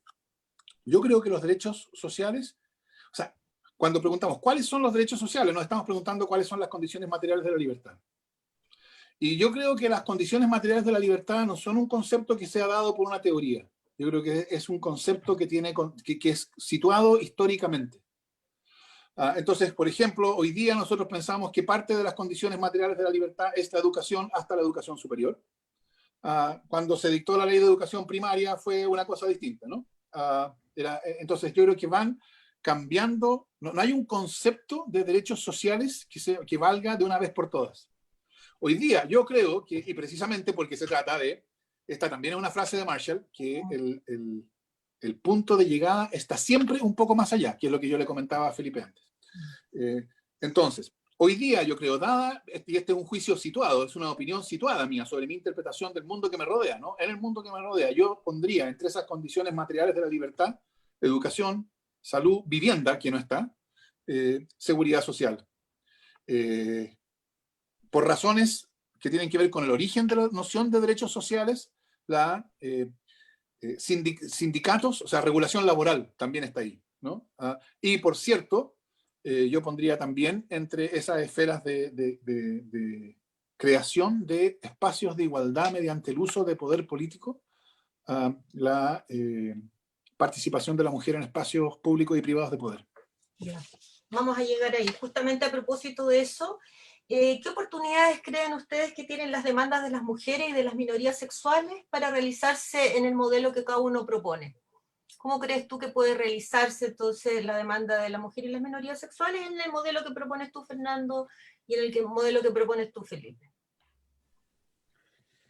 Bueno, yo ya he citado varias veces una frase de Schumpeter que dice que el feminismo es un fenómeno eminentemente capitalista. Yo sé que esta es una frase que puede resultar muy odiosa para muchas feministas, pero me parece que tiene un punto de verdad, un punto de razón. Me parece que, digamos así, el discurso, por ejemplo, de gente como Judith Butler, a la que le respondió, a mi juicio, muy convincentemente Nancy Fraser, acerca de que el capitalismo necesita del patriarcado para reproducirse, Nancy Fraser le dice a la Judith Butler que eso es falso, que no necesita un sistema heteropatriarcal para reproducirse, que el capitalismo en ese sentido es mucho más versátil, digamos, de lo que esperaban o de lo que esperan las feministas, digamos así, o esperaban ciertas feministas. A mí me parece que eso es cierto, y me parece que el mismo curso, digamos así, que han seguido las sociedades occidentales, o si ustedes quieren, las sociedades neoliberales, es un ejemplo de ello. Yo cito mucho también, cuando me preguntan sobre este asunto, precisamente un poema de Pedro Lemebel, que está en el Manifiesto por mi diferencia, en que él le reprocha a sus correligionarios del Partido Comunista su homofobia y le dice, en Nueva York los maricas se besan en la calle. Sí. Y eso tiene que ver precisamente, esos son efectos, por decirlo, que se producen en sociedades con sistemas de mercado, digamos así, ya avanzados o mercantiles, en donde precisamente hay como espacios, o florecen espacios que antes no existían para la expresión de la subjetividad. Eso pasa también en las sociedades capitalistas, de modo que, bueno, en todo caso quiero separar capitalismo y liberalismo porque no son lo mismo, pero lo digo porque, bueno, ya como que se habla del neoliberalismo y tienden a identificarse esas dos cosas, pero a mí me parece que una sociedad en la que hay libertad y se reconoce esa libertad, eso significa reconocer la libertad en todos los distintos aspectos, en todas sus distintas dimensiones, y en ese sentido me parece que evidentemente, pese a las apariencias, digamos, un sistema como el nuestro tiende precisamente a horadar, a socavar las condiciones de un sistema patriarcal. Eso incluso sucede a despecho, por así decirlo, de quienes defienden el mercado. Si yo sé que naturalmente la derecha es hegemónicamente conservadora, si eso yo lo sé, yo en eso no me engaño, digamos. Claro, el punto es que nadie sabe para quién trabaja. Ellos crean condiciones para la modernización del país, y esa modernización termina socavando su propia agenda, digamos así, conservadora. Sí. Cosa que, como yo he dicho en alguna ocasión, celebro por otra parte. No, está bien. Sí. Respecto de la posición de las mujeres, yo te decía, y también de las minorías sexuales en el modelo del neoliberalismo, tú ves que se pueden desarrollar entonces plenamente. Eso es lo que También, de hecho, hoy en día en el feminismo hay una discusión muy intensa entre, si el feminismo se ha dado toda la vuelta, hay un feminismo que nuevamente es conservador, pero de izquierda al mismo tiempo, que trata a Judith Butler como una autora neoliberal. A Judith Butler como una autora neoliberal porque, digamos así, Judith Butler lo que reivindica en último término son formas de, ella no lo dice así, pero de libertad individual y, digamos así, el derecho a autodefinirse. Entonces ven eso como una expresión del neoliberalismo, de expresión de la propiedad sobre el propio cuerpo, aunque ella nunca hable de esa manera. No, ella nunca habla de esa manera, pero la acusan de neoliberal. Esa acusación tiene que ver precisamente con el hecho de que, digamos así, es lo que le dice Nancy Fraser, ¿cierto? Un sistema capitalista no necesita ser patriarcal, y sobre todo no necesita ser heteropatriarcal. Claro. Por eso,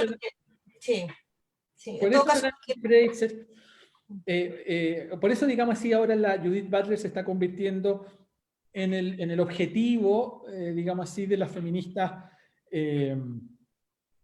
TERF, creo que se llaman, que son aquellas que son nuevamente naturalistas, esencialistas, es decir, que defienden posturas que antes eran conservadoras, ¿cierto? Bueno, yo creo que eso precisamente es una prueba palmaria de que...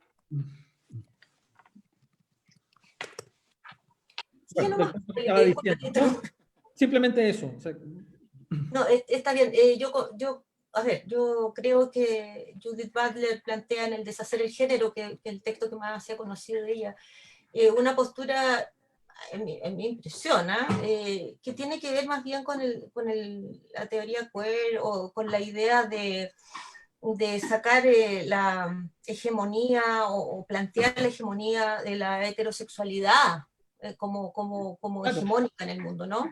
Así que Claro, pero la pregunta es ahora si la teoría queer tiene potencial revolucionario para desbancar el capitalismo. Bueno, Foucault, también tú lo mencionas por ahí, también se han interpretado algunas cosas respecto a Foucault que no corresponden mucho. Yo creo que Nancy Fraser lleva razón en esa discusión con la Judith Butler. Pues Que ella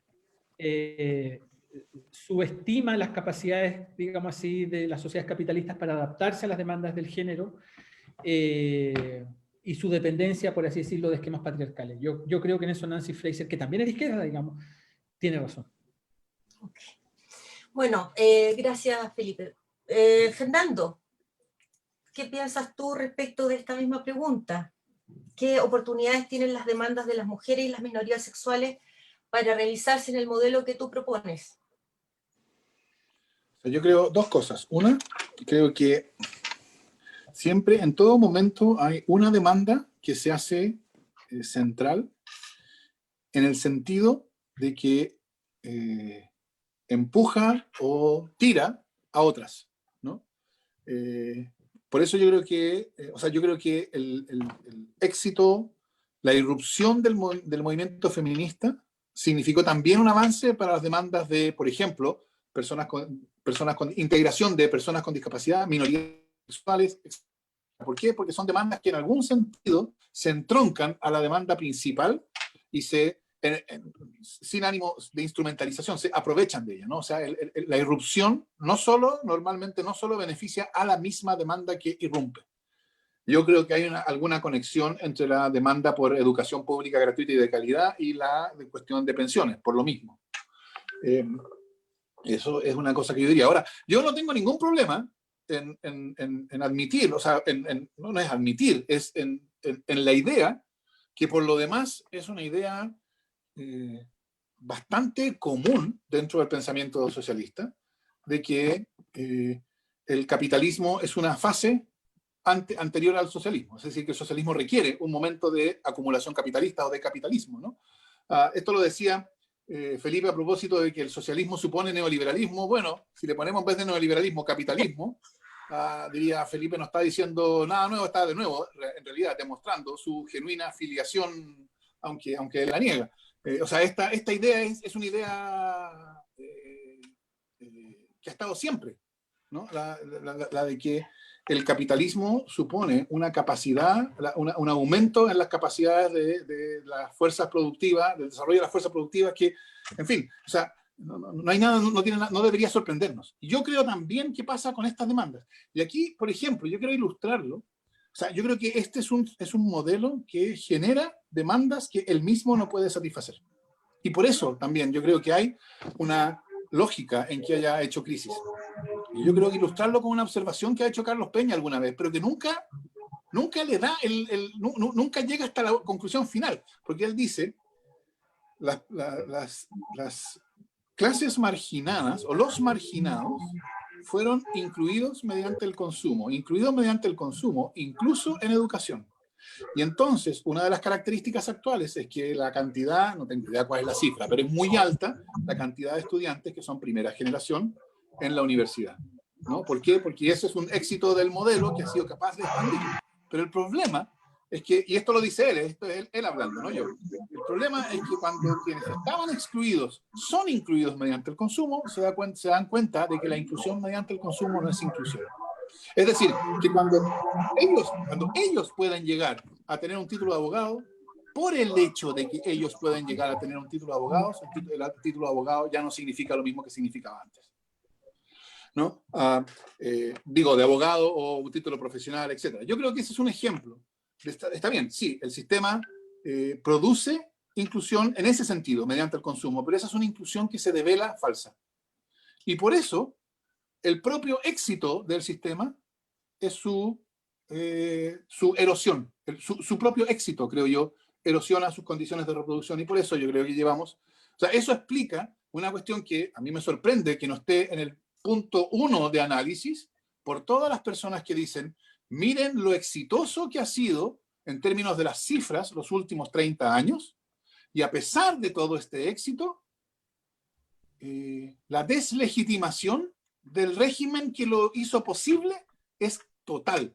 Y entonces cuando uno pregunta, ¿y por qué se deslegitimaron? Uno escucha razones, no, lo que pasa es que Corpesca, no, lo que pasa es que Soquimich financiaba. Está bien, eso por supuesto que es grave y todo, pero estamos hablando de la deslegitimación completa de un modelo que habría producido la mayor prosperidad en la historia de Chile por algunas conductas impropias e ilícitas, de hecho, de algunos políticos. O sea, hay una desproporción tan grande entre las causas y la consecuencia que es evidente que la causa no es esa. Y yo creo que la causa es que este modelo, bueno, esto tampoco tiene nada de nuevo, desata fuerzas que después no puede contener. Ok. Y bueno, respecto a los pueblos originarios y la nueva constitución, ¿qué opinión tiene Felipe? ¿Cómo los podríamos, cómo ves tú el problema de esta discusión? Yo les daría un reconocimiento constitucional. No veo un problema en darles un reconocimiento constitucional. Ahora, bueno, si puedo volver sobre, sobre el punto que estaba hablando Fernando recién. Sí, ciertamente siempre se dice que el capitalismo es como la fase previa del socialismo. Claro, pero desde ese punto de vista ahora uno podría decir que el neoliberalismo es la fase posterior precisamente al fracaso del socialismo. Te dice a la inversa. Claro, porque en el fondo, para ponerlo en términos muy crudos, uno podría decir, bueno, el estado de bienestar puede funcionar en la medida en que es una combinación de socialismo, digamos, con capitalismo, ¿cierto? Pero mientras más avancemos en dirección al socialismo real, y por esto yo no soy socialista, pese a que Fernando quiere hacerme... No, yo no quiero, yo estoy simplemente diagnosticando. O pese a que el médico no quiere que el paciente esté así basado. Pese a que él dice que yo lo soy, pero que no quiero admitirlo, es que... Socialdemócrata. Si uno va en esa dirección, digamos así, y se vuelve más puramente socialista, lo que va a ocurrir es que van a empezar cosas que nosotros ya hemos visto, digamos, en otras sociedades. Por eso la desaparición del mercado, la reducción de los espacios del mercado, tiene un costo también en términos de ejercicio de la libertad. Lo que pasa es que yo entiendo que el socialismo es una filosofía política que busca la emancipación del hombre, del ser humano. Eso yo naturalmente lo entiendo. Yo no creo que el socialismo sea gente mala. Obviamente es una filosofía como el liberalismo que busca la emancipación de los hombres, digamos. Y acá digo hombres y mujeres, o en términos masculino inclusivo del español, ¿cierto?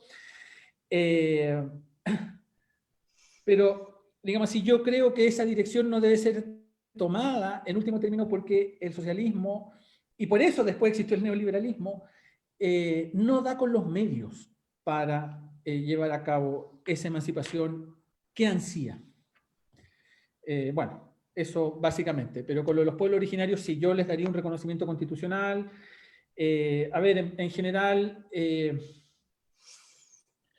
supongo que podría ser que, dada sobre todo la deuda histórica que tiene el Estado de Chile y que tenemos los chilenos para con los pueblos originarios, deberíamos probablemente también dar, qué sé yo, escaños reservados en el proceso constituyente. Yo ese tipo de cosas me parece que no son, o sea, que pueden ser, digamos, dada la historia que nosotros tenemos ahora.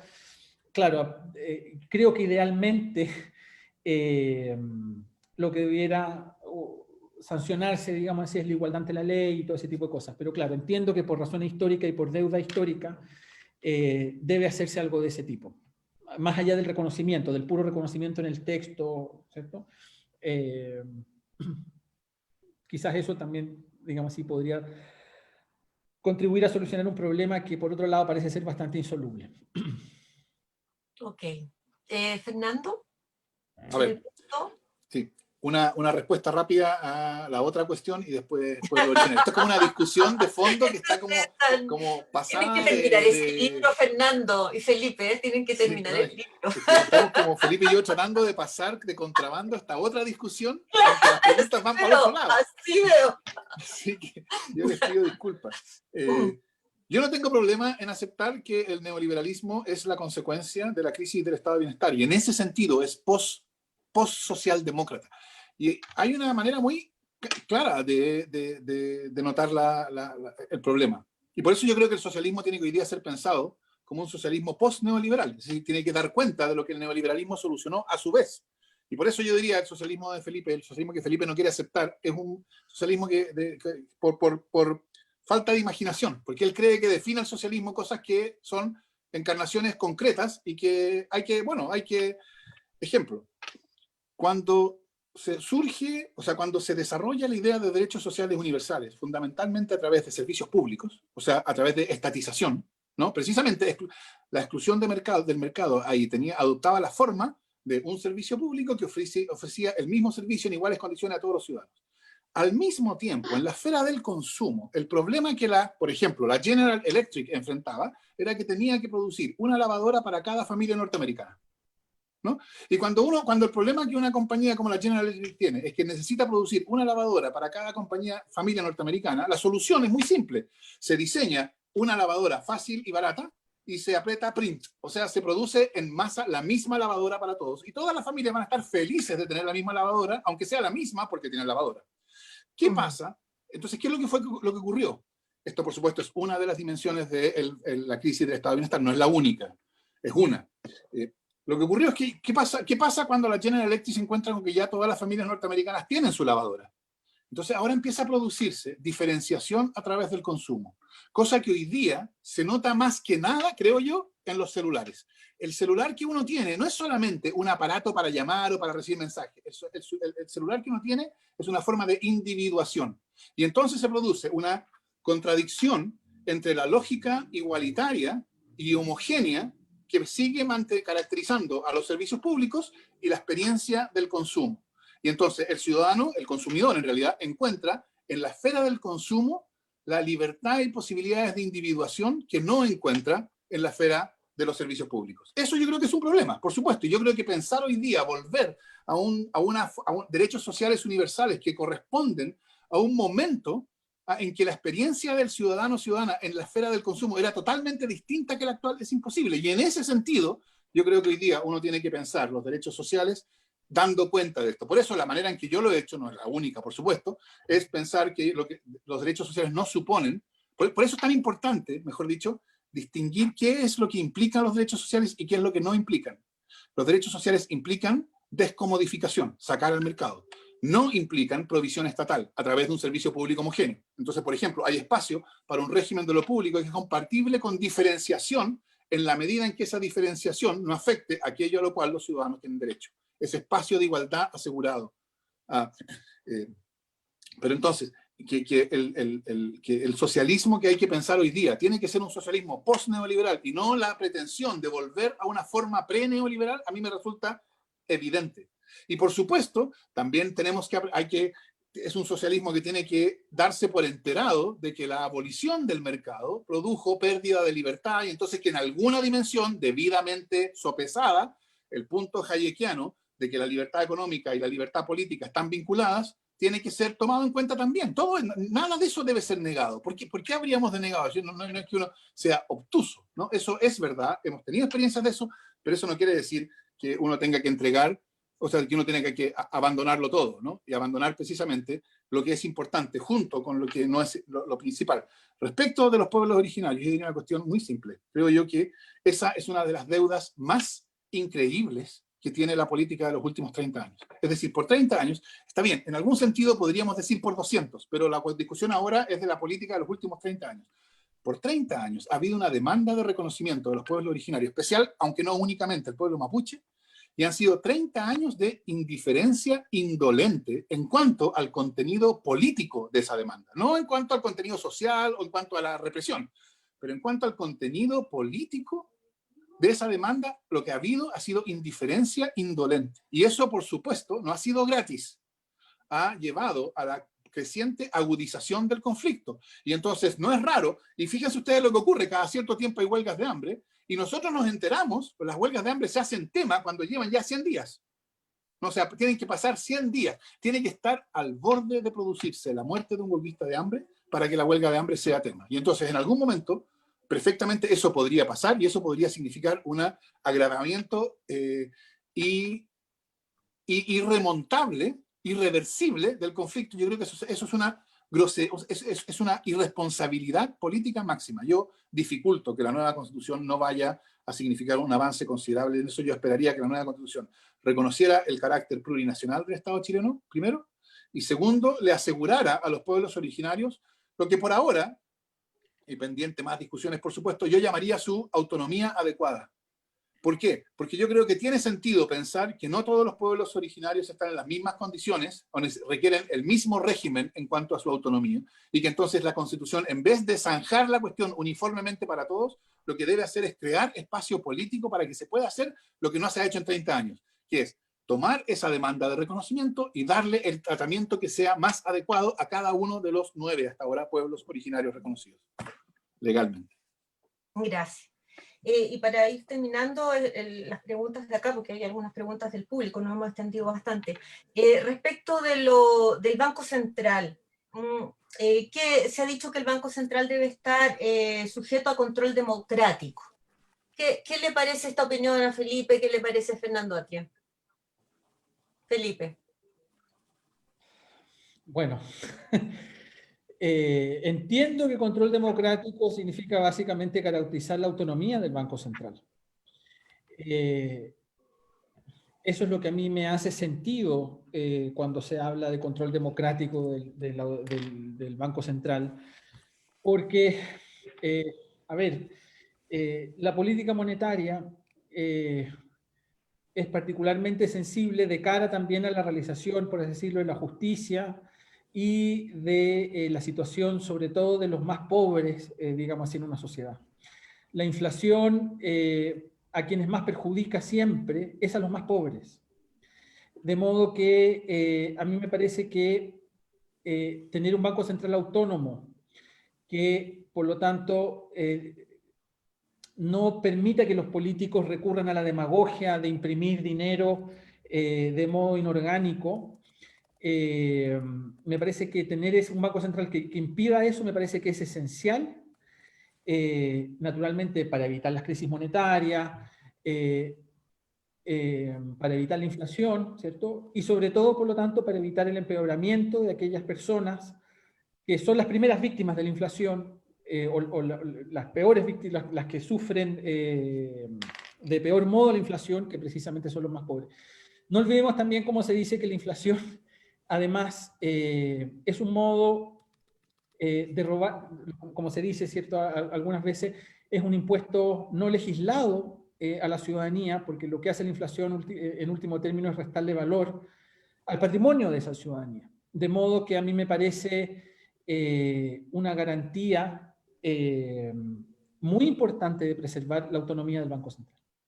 Y entiendo que esa es la garantía democrática.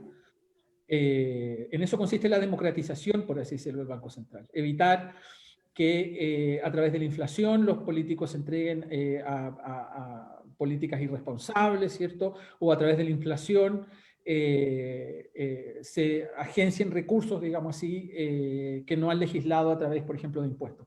Piensen, por ejemplo, ustedes el caso de Argentina, lo que significa, nosotros ya no olvidamos lo que significa tener inflación. Yo creo que sería un retroceso enorme y una imprudencia exponernos a volver a estar en esa tesitura. Gracias. Gracias, Felipe. Te dejo, Fernando, con la última pregunta para luego pasar a las del público.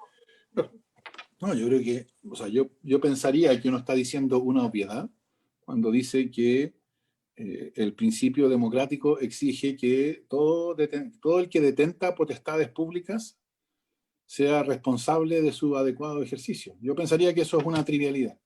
Y a mí me sorprende que en la discusión actual, cuando se habla de realizar ese principio, en los dos casos en que no está realizado, que son los miembros del Tribunal Constitucional y los miembros del Banco Central, se acusa inmediatamente que la sola posibilidad de realizar ese principio, de que se les pueda exigir su responsabilidad política, es lo mismo que la negación de su autonomía. Y la verdad, a mí me sorprende porque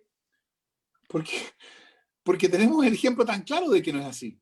La Corte Suprema es acusable. Todos los miembros de la Corte Suprema son acusables. Y desde el punto de vista de un Estado de Derecho, yo pensaría que la independencia judicial, estaremos de acuerdo, que es al menos tan importante como la autonomía del Banco Central, si no más, pero al menos tan importante. ¿Ah?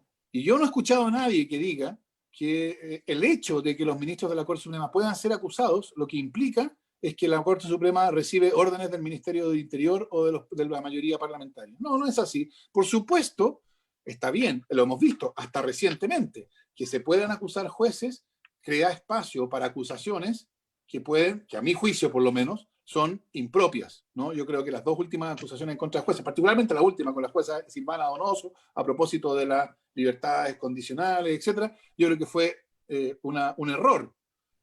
Habría sido muy grave que hubiera sido aprobada, aceptada. Pero bueno, eso también es parte del sistema democrático. Eso es posible. La única manera en que uno se inmuniza completamente frente a las posibilidades de error, de mal uso de potestades, es por la vía de negar esas potestades. Entonces, a mí me sorprende que sea tan fácil en el argumento el paso de tienen responsabilidad política, que es lo que yo creo que deberían tener, a no tienen ninguna autonomía, estamos al borde de ser Argentina. No, tal como los ministros de la Corte Suprema tienen responsabilidad política y eso no niega la independencia judicial, yo no veo por qué que tengan la autonomía, responsabilidad de los miembros del Banco Central, o en caso de que la nueva Constitución lo contuviera, los miembros del Tribunal Constitucional, significa que esos dos órganos dejan de tener autonomía. Bueno, lo podemos discutir, pero ¿qué tipo de autonomía, o sea, qué tipo de responsabilidad querrías hacer valer sobre los miembros del Banco Central? Bueno, yo creo que si el Banco Central mete la pata como la metió en la crisis asiática, sobrereacciona y crea entonces un desempleo gratuito, producto de su error, bueno, yo creo que deberían ser acusables.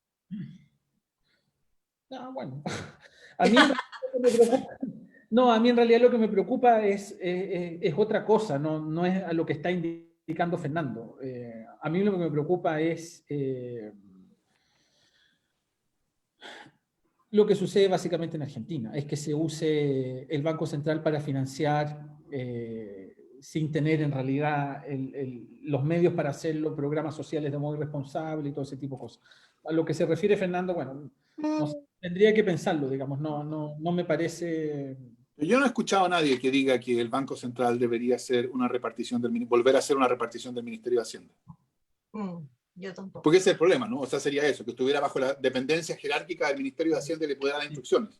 En la discusión que ha habido, yo no he escuchado a nadie decir eso. Sí, yo creo que ese es el problema, efectivamente, que estuviera, digamos, hacia las órdenes del Ministerio de Hacienda. Eso a mí me parecería un problema muy grave. Estamos de acuerdo. Entonces, ya, voy a las preguntas del público. Muchas gracias, digamos, por este espacio. Ahora vamos a responder algunas preguntas de nuestros participantes aquí. Juan Francisco Moraleda pregunta, ¿cómo materializar los derechos sociales y que sean obligatorios para el Estado? ¿Cuál sería la respuesta? Acá va para los dos. Fernando, después Felipe. Yo creo que... Yo te pido disculpas, Marisol, pero yo a las 5:30 tengo otra actividad. Así que, y también Felipe, por supuesto, les pido disculpas a todos. Sí. No, yo creo que, supongo yo que la pregunta tiene el supuesto implícito de que es una cuestión que habitualmente se considera como el centro de la discusión sobre los derechos sociales, si los derechos sociales van a ser derechos de verdad, en el sentido de que puedan ser defendibles, exigibles ante un juez. Yo creo que eso es un error.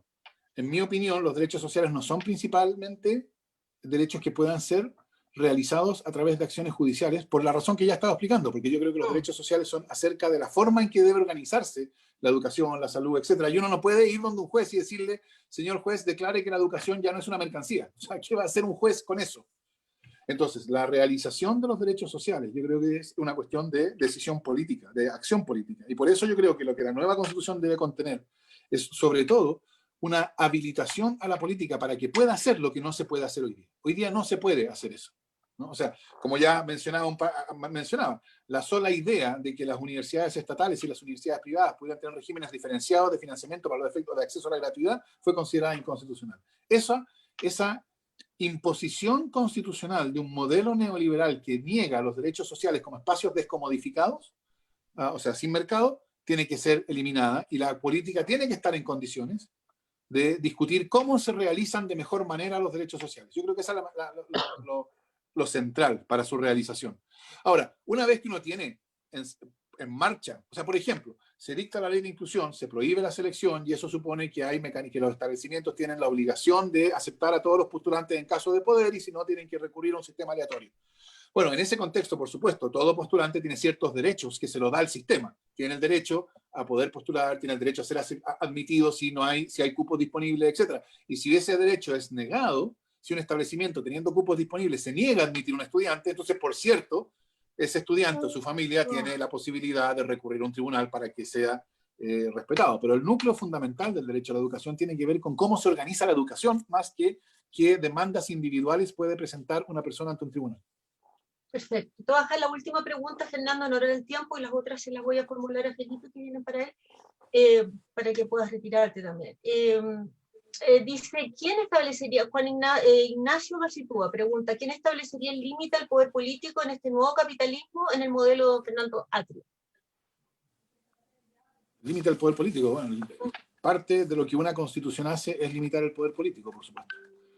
Entonces, la nueva constitución va a garantizar derechos, esos derechos van a constituir límites, por supuesto. Yo esperaría que la relación entre esos límites sea distinta de la que es hoy día, y el proceso político se debe organizar de modo tal de que esos límites tiendan a ser respetados, y buscar maneras, por supuesto, de fiscalización. O sea, eso es parte del constitucionalismo, no hay nada especialmente nuevo. El hecho de tener un Estado social y democrático de derecho no niega que el de poder tenga límites, no niega la noción de Estado de Derecho, no niega la separación de poderes, no niega la independencia judicial, es decir, no. Yo creo que con todo respeto por Ignacio, no sé cuál es el supuesto de la pregunta, pero yo creo que la idea de que un modelo que descansa en la posibilidad constitucionalmente permitida de derechos sociales universales niega los límites del poder político, yo creo que eso es parte de la situación en la cual nos dejan 30 años bajo esta constitución, en que tendemos a pensar que las soluciones de esta constitución, que los cerrojos constitucionales que esta constitución contiene, son condiciones necesarias para que haya limitación del poder y libertad, cuando en realidad no es así. No es parte del constitucionalismo, que las leyes se aprueben por 4/7 de los votos. No es parte del constitucionalismo tener un tribunal constitucional como el que hemos tenido nosotros. Nunca fue parte del constitucionalismo tener un sistema electoral como el que tuvimos o senadores designados antes. Todos esos son instituciones que no encuentran correlato en la tradición constitucional, que es una tradición, por cierto, que se preocupa, no en primer lugar, pero sí se preocupa de la limitación del poder. Y digo no en primer lugar porque algunos dicen que la función principal de una constitución es limitar el poder. Yo creo que es un manifiesto error. No porque yo crea que el poder no debe ser limitado. El poder, por cierto, debe ser limitado. Pero uno no puede enfrentar el proceso constituyente pensando que ese es el primer problema. Ese tiene que ser el segundo problema, porque el primer problema es precisamente el problema donde falla totalmente la constitución actual, que es crear un poder democrático eficaz. Y una vez creado, ese poder tiene que ser limitado. Pero primero hay que preocuparse de cómo se crea un poder democrático eficaz. Muchas gracias, Fernando. Bueno, yo salgo corriendo, les pido mil disculpas por tener que irme antes. Perdón, Felipe. Gracias por el tiempo, Fernando. Gracias a ustedes. Muchas gracias. Adiós. Bien, Gracias. chao. Felipe, te dejo con las preguntas. Puedes responderlas, ¿no? Tienes, me imagino, unos minutitos más. ¿Las mismas preguntas? Son otras. No. Esta va para ti. Pregunta para Felipe. Dice, la hace don Carlos Calvo Arévalo. Dice, ¿por qué tanta fe en el mercado? ¿No sería el puro y simple libre mercado una utopía también en el sentido de ilusión? A ver, yo creo que efectivamente hay utopías que se elaboran a partir del mercado. Por ejemplo, el anarcocapitalismo o ciertas formas de libertarianismo. Yo creo que efectivamente son utopías que parten de una utopía del mercado. Pero ni en la derecha en Chile, digamos, ni la Constitución del 80 están inspiradas, ni siquiera remotamente, en ese tipo de utopías. Ningún partido político de derecha en Chile ha defendido nunca tampoco ni remotamente ese tipo de utopías. De modo que no veo que haya ni por mi parte tampoco en ese sentido, una suerte de adhesión utópica al mercado. Yo creo que no es lo mismo decir que el mercado es un espacio de despliegue de la libertad individual, que es un sistema eficiente o más eficiente de asignación de recursos, y decir que por otra parte el mercado pueden entregarse al mercado la solución de todos los problemas sociales. Yo creo que esas son dos cosas diferentes. Creo que lo segundo efectivamente es una utopía, pero políticamente en Chile esa utopía no ha tenido repercusión política. Ok. Hay otra pregunta más dirigida a ti, Felipe, de Sebastián Reyes Rodríguez. Dice, ¿por qué normalizar la política neoliberalista sería atentar contra la democracia? ¿Por qué normalizar la política neoliberal? Sería atentar contra la democracia. Es que no... Bueno, te necesitaría que me explicara más a qué se refiere él con la pregunta. Sí, entonces vamos a ir a otra. Vamos a ir a otra porque no sé si estará la persona. Fernando Burgos pregunta, haciéndose cargo de cómo es nuestro sistema cultural, ¿considera que la autorregulación no es más que una utopía? No. No, a ver, evidentemente han habido casos de... Lo que pasa es que hay procesos económicos elementales que se explican a través de procesos de mano invisible. Por ejemplo, cuando pensamos en cómo el panadero le pone precio al pan, eso tiene que ver con un proceso de mano invisible. Eso en ningún caso es una utopía. Así funciona normalmente el mercado. O sea, decir que los procesos de mano invisible son utopías, me parece que es no conocer, digamos así, el funcionamiento básico elemental de la economía. De hecho, la oferta y la demanda funciona precisamente en base a ese tipo de fenómeno, cuya explicación tiene lugar a través de las explicaciones de mano invisible. De hecho, por ejemplo, en economía no es en la única dimensión de la vida, por así decirlo, en que se dan ese tipo de fenómenos. Las explicaciones de mano invisible, por ejemplo, también tienen lugar obviamente en la biología. El funcionamiento de los ecosistemas se explica precisamente a través de explicaciones de mano invisible. De modo que no es el caso de que la economía recurra a explicaciones míticas de los fenómenos económicos. Ese no es el caso. Me parece que, entonces, en ese sentido, no me parece que la autorregulación de los mercados sea un mito. Si ese fuese el caso, no habría, por ejemplo, cómo explicar la inflación. La inflación, de hecho, es una reacción de equilibrio a la emisión inorgánica de dinero. Lo que ocurre es que hay gente que se colude. Y eso es un delito. Así es. Muchas gracias, Felipe. Quiero agradecerte a ti, bueno, a Fernando que ya se retiró, a todos los participantes en este interesante debate. La verdad es que ha estado a un nivel como que quisiéramos que se dieran los debates de fondo, digamos. Ver dos posturas, digamos, que son a veces no tan contradictorias y en algunos puntos bastante más intensas, digamos, donde arde todo, pero nos interesa mucho y estamos muy, muy contentos de poder escuchar este nivel de debate, con este nivel de respeto y con este nivel también de profundidad en las posturas. Así que muy agradecida. Muchas gracias a ti, Marisol. Gracias, Felipe. Por la invitación, muchas gracias por las flores que me tiras, Marisol, y nada, espero que los espectadores hayan disfrutado el debate y contribuir en algo a la discusión pública. Que esté muy bien. Gracias. Mauricio. Gracias, Felipe. Gracias a todos, que estén bien, cuídense. Adiós. Muchas gracias, señora Marisol, por la instancia. ¡Ay, qué bueno que vinieron! Ahí estoy viendo a varias personas conocidas, voy a aprovechar de saludar. Gracias, Rodrigo, gracias, Rosy. ¿Qué más? Fernando. Veo hartas personas conocidas. Bueno, bastante interesante. Gracias por invitar. Muchas gracias por la invitación. Muy Qué bueno. bueno que hayan Profesora. venido. Gracias, Marisol. Un abrazo. Un abrazo a todos. Muy bien. Muchas gracias. Marisol. Chao. Gracias.